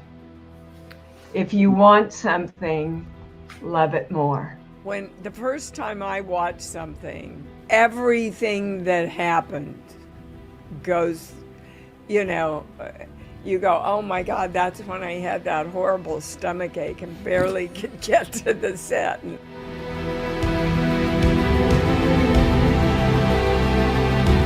And all the media, of course, portrays Iran as this out-of-control enemy that we're fighting out in the world today, and never once do they go back in history and bring up the fact, is there a reason Iran dislikes us so much? John Adams warned us, one of our forefathers. He said the downfall of the United States would not come from an outside entity. It would come from within. He said this way back in the 1700s. He said it would come when political parties take over the government. Political parties have taken over our government. Is to my daughter. I have a 2-year-old son who I'd love to get some tough love to. This guy has got a whack, a punch at 2 years old that you would not believe. His name is Cassius, of course. I don't know why we named him Cassius. He's got a punch just like Cassius Clay. So yeah, I got to give him some tough love soon. But right now he's giving me tough love. I just started realizing, people are just trying to give me love. They're not trying to when they call me Bud, it doesn't matter. It doesn't mean that they are disrespecting me. There's the character that they like. If you could have one sentence appear on a billboard that would be worldwide for a month, what sentence would it be? What would it read? Treat people the way you want to be treated. I think it's hard for a person not to relate to that. Eric Dickerson was really a freak of nature. It took a long time, but to come back to it on my own terms. I work in film again now, behind the camera. I've had a couple of little opportunities, and it is still fun to act since then. There's nothing there.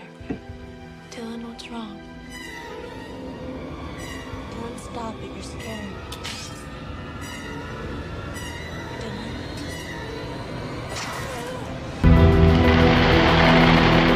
Here we go. Go, guys. Final lap. What do we got next? Who do we have next? Get to 11. We'll get to triple ones, guys.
before, guys. Never before. You have bypassed the 11th hour. You have bypassed the 11th hour to face second rounder, Derry Porter. We will both be at a negative 12 deficit. Never. You, at least, will move on. Ladies and gentlemen, Alex Milano.